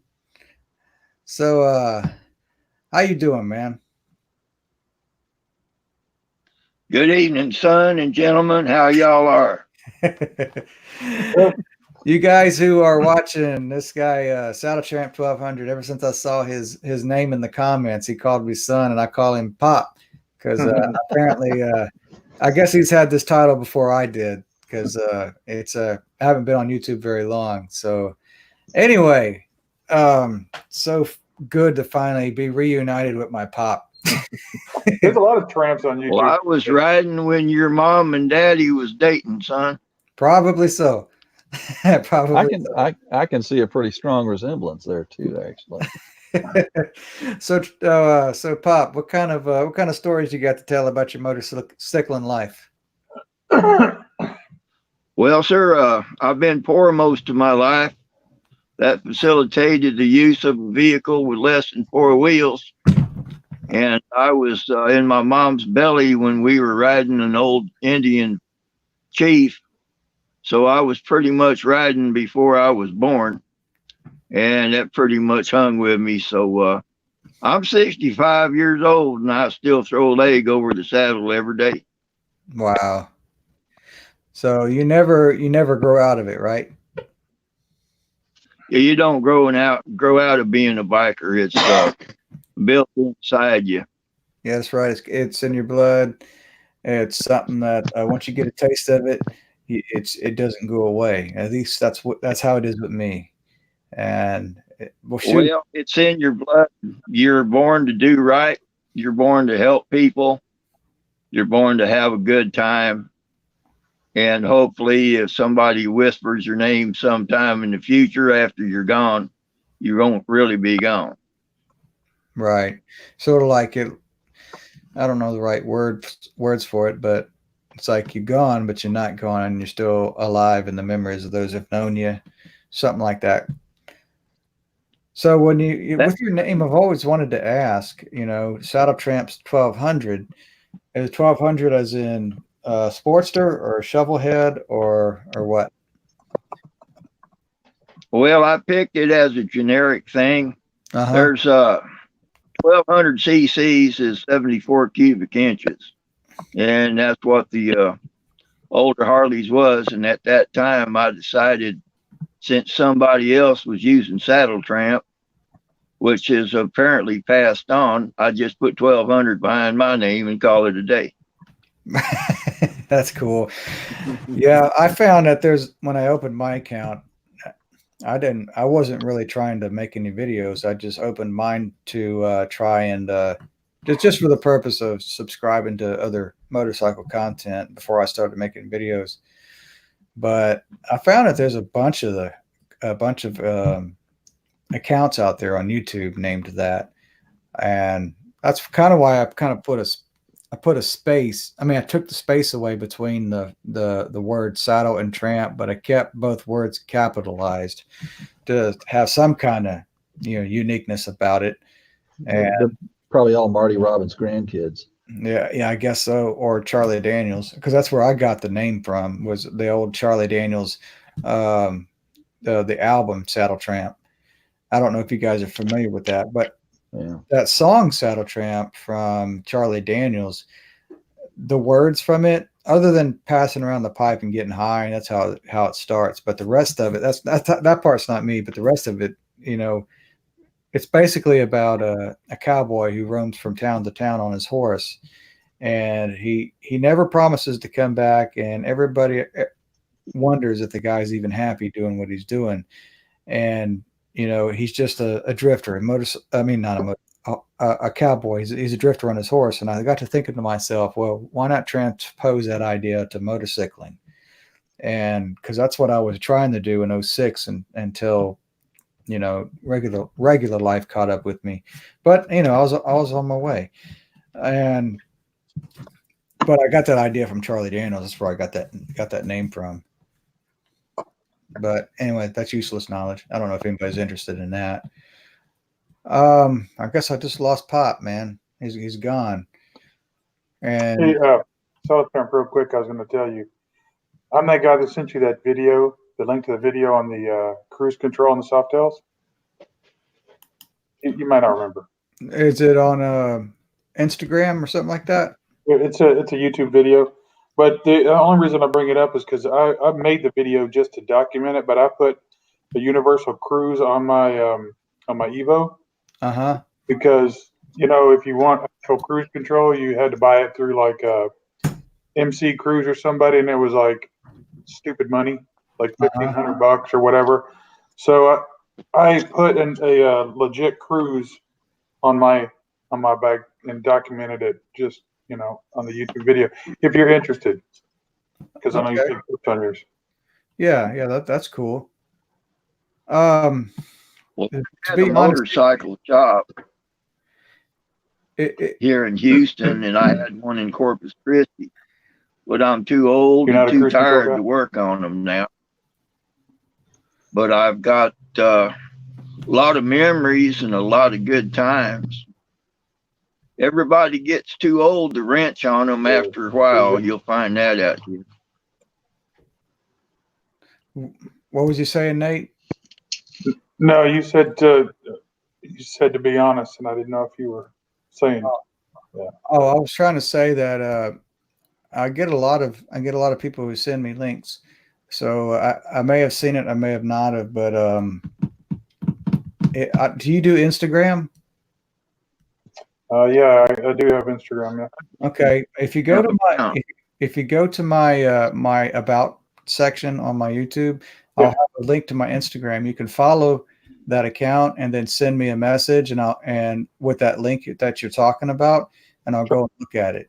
Yeah, I get a I'll lot. tell you what, I've got a bike I would consider putting some. I've got a fat bob that I'd be interested in putting something like that. So send it to him, and maybe he can send it to me, or you can send it to me. I'd be interested in seeing that as well. Yeah. Yeah, I kind of made it because there wasn't really any instructions on how to wire this in. And if you know anything about these universal ones, they use like speed controls and whatnot. And these Harleys don't really use that. So it was kind of a pain actually to do. And so, yeah, I'll find the link and I'll send it to you. Yeah, guys. yeah. The reason I say that is I get a lot of people who, and it's cool and all, but I can't keep up with all the comments that people send me stuff all the time. You know, I'm not trying to make excuses, but No. I get a lot of them. I do look at a lot of them. Anyway. Only so many hours. The best way I can keep track of them is if you send them to like a private message on Instagram. Okay. That'd be cool. Cool. Diaz. Opa, boa noite. Boa noite, amigo.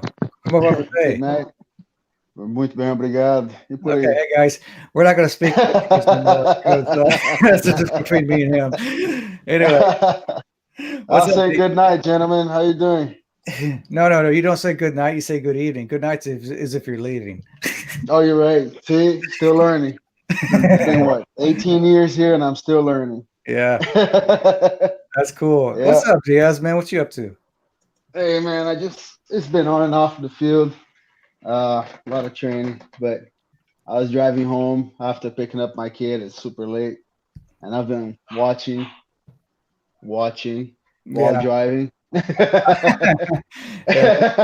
Yeah, don't tell the cops that. No, it's a podcast. Yeah, there you go. Yeah. Well, Diaz, Yeah, but what's your story on motorcycling, man? How'd you get into it, man?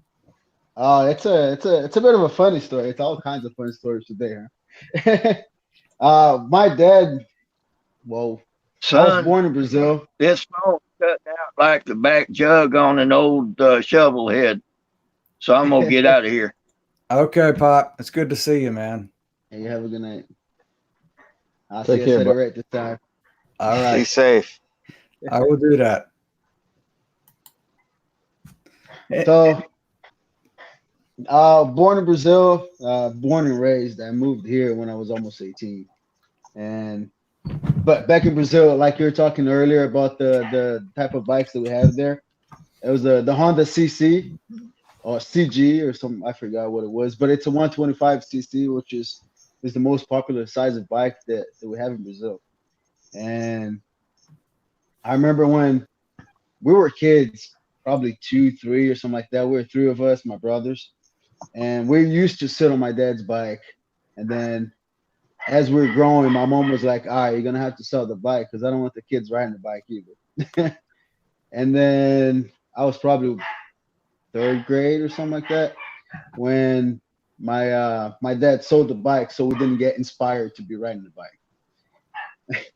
And then in 2004 is when we moved here. I was almost 18, and a couple of years, everything here is bigger. Cars is bigger, are bigger. The bikes are bigger. The trucks are humongous. Like trucks that I would stop by on the road in Brazil, like, oh, that's a big truck. Here's like a normal size truck.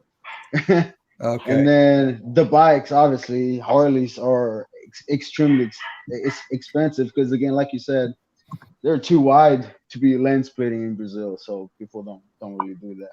But the Sportsters is good for that, though, right? Well, I don't know. We don't do it here. You've been here too long. Okay, I got you. Yeah. So we moved to New Hampshire, and one of the summers there, actually, was the end of the summer, not the summer, end of the fall. And one of my friends got a bike, and then another friend got a bike, and then both of them showed up because they both got in the same day. They showed up in my back porch. They knocked on the window with the helmet on. As soon as I opened the blind, and they're staring at me, I'm like, no. And then I go outside. There's 2 CBRs, 600s, and that was the bug. A couple of months later, I got myself an R6. Oh yeah. And yeah, So we did a lot of stupid stuff on that. And No way, not on a motorcycle. and then I got stationed in Fort Campbell. But before I moved here, it was 2002, so it was the last year of carburetor. I believe in 2003 is when they swapped to fuel injection. But my carbs were dirty, and I wasn't knowledgeable enough to know how to pick up the tank and clean the carbs and do all that stuff. So I had the bike sitting up there for a year. Then I moved here to Fort Campbell, and I was here for another year without riding the bike. And that was like, this is depressing. I'm looking at a bike that I can't ride because I can't fix it. And I was always hurting for money because I had just joined the Army. And I decided to sell it. A year later, I get bit by the bug again, and I decided to get it. It never goes My away. wife was highly against it. So what? She was. Yeah, she doesn't like the size and all the chrome and all the baggers and all this stuff. She was never a big fan of it. But when I showed her the Sportster all blacked out, she's like, "Ooh, I kind of like that bike." I'm like, "Bet." We go. A month later, we went and picked it up. Hey, Dia, check this out. Yeah.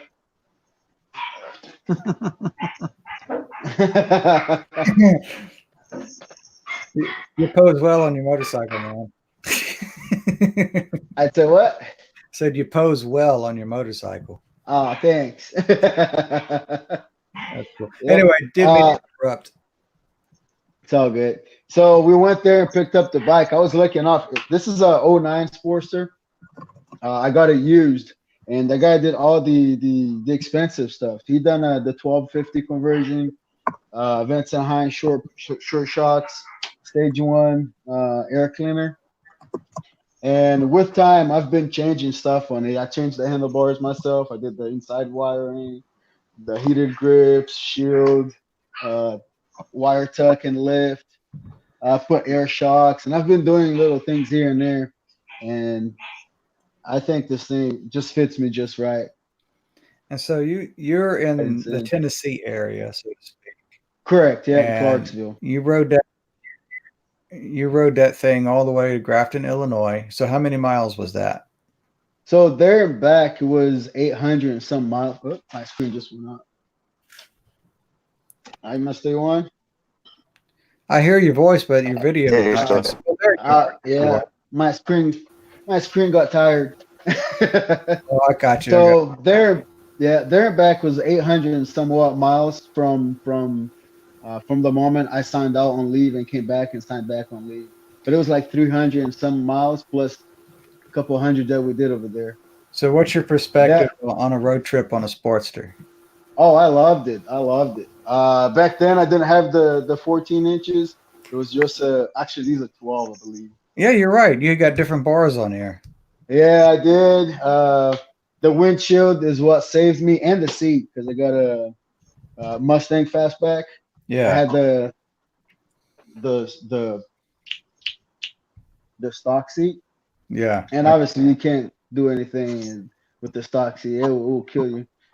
Yeah. So after I put the seat, I've been upgrading a little bit, and it just keeps getting better and better. I keep loving it more and more. But it's cold now. Last weekend when I rode the Iron 883, it was comfortable for a moment. It never got uncomfortable because I didn't get a chance to ride it long enough for it to be uncomfortable. And then it kind of told me that thing wasn't meant for, as far as the seat, wasn't meant for any kind of long trip. So I can dig what you're saying. Yeah. But after I put the seat on and the air shocks, I grabbed them shocks on the eBay.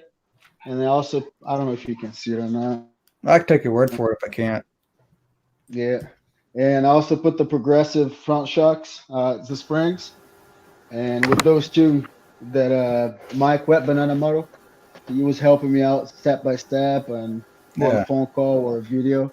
And we just kept wrenching and slowly gave me confidence to do other things. And yeah. Cool, man. It's been a great ride.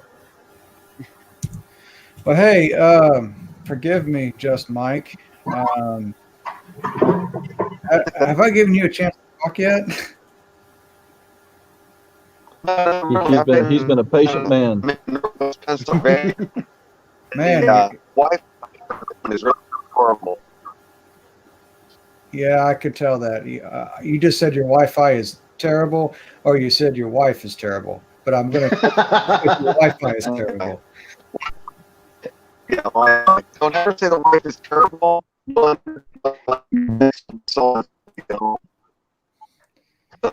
Yeah. I'm just so I play bikes, but that's about it. Oh, all of a sudden I heard what you said. You know, I got to say, it looks like you're on the space shuttle, and it sounds like you're playing a banjo. I love it.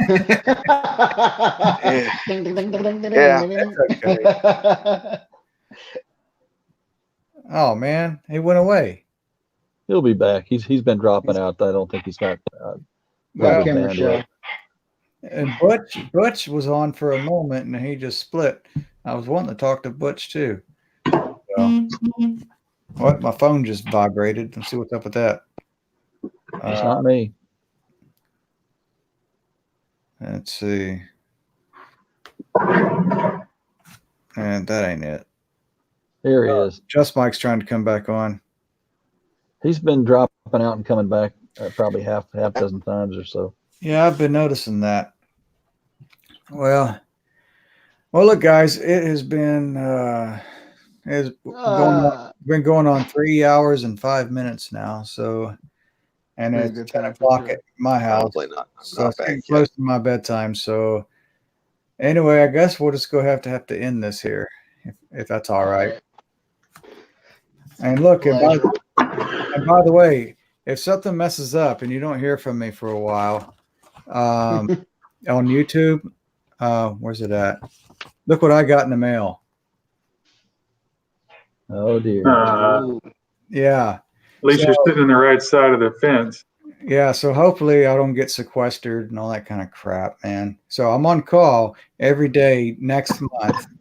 And hopefully they don't call me in. They might. Who knows? So anyway, it is what it is, but I don't think they will. But what do I know, you know? So anyway, I appreciate every one of you guys for coming along. And Diaz, Just Mike, I'm sorry for your Wi-Fi. Oh, there you go again.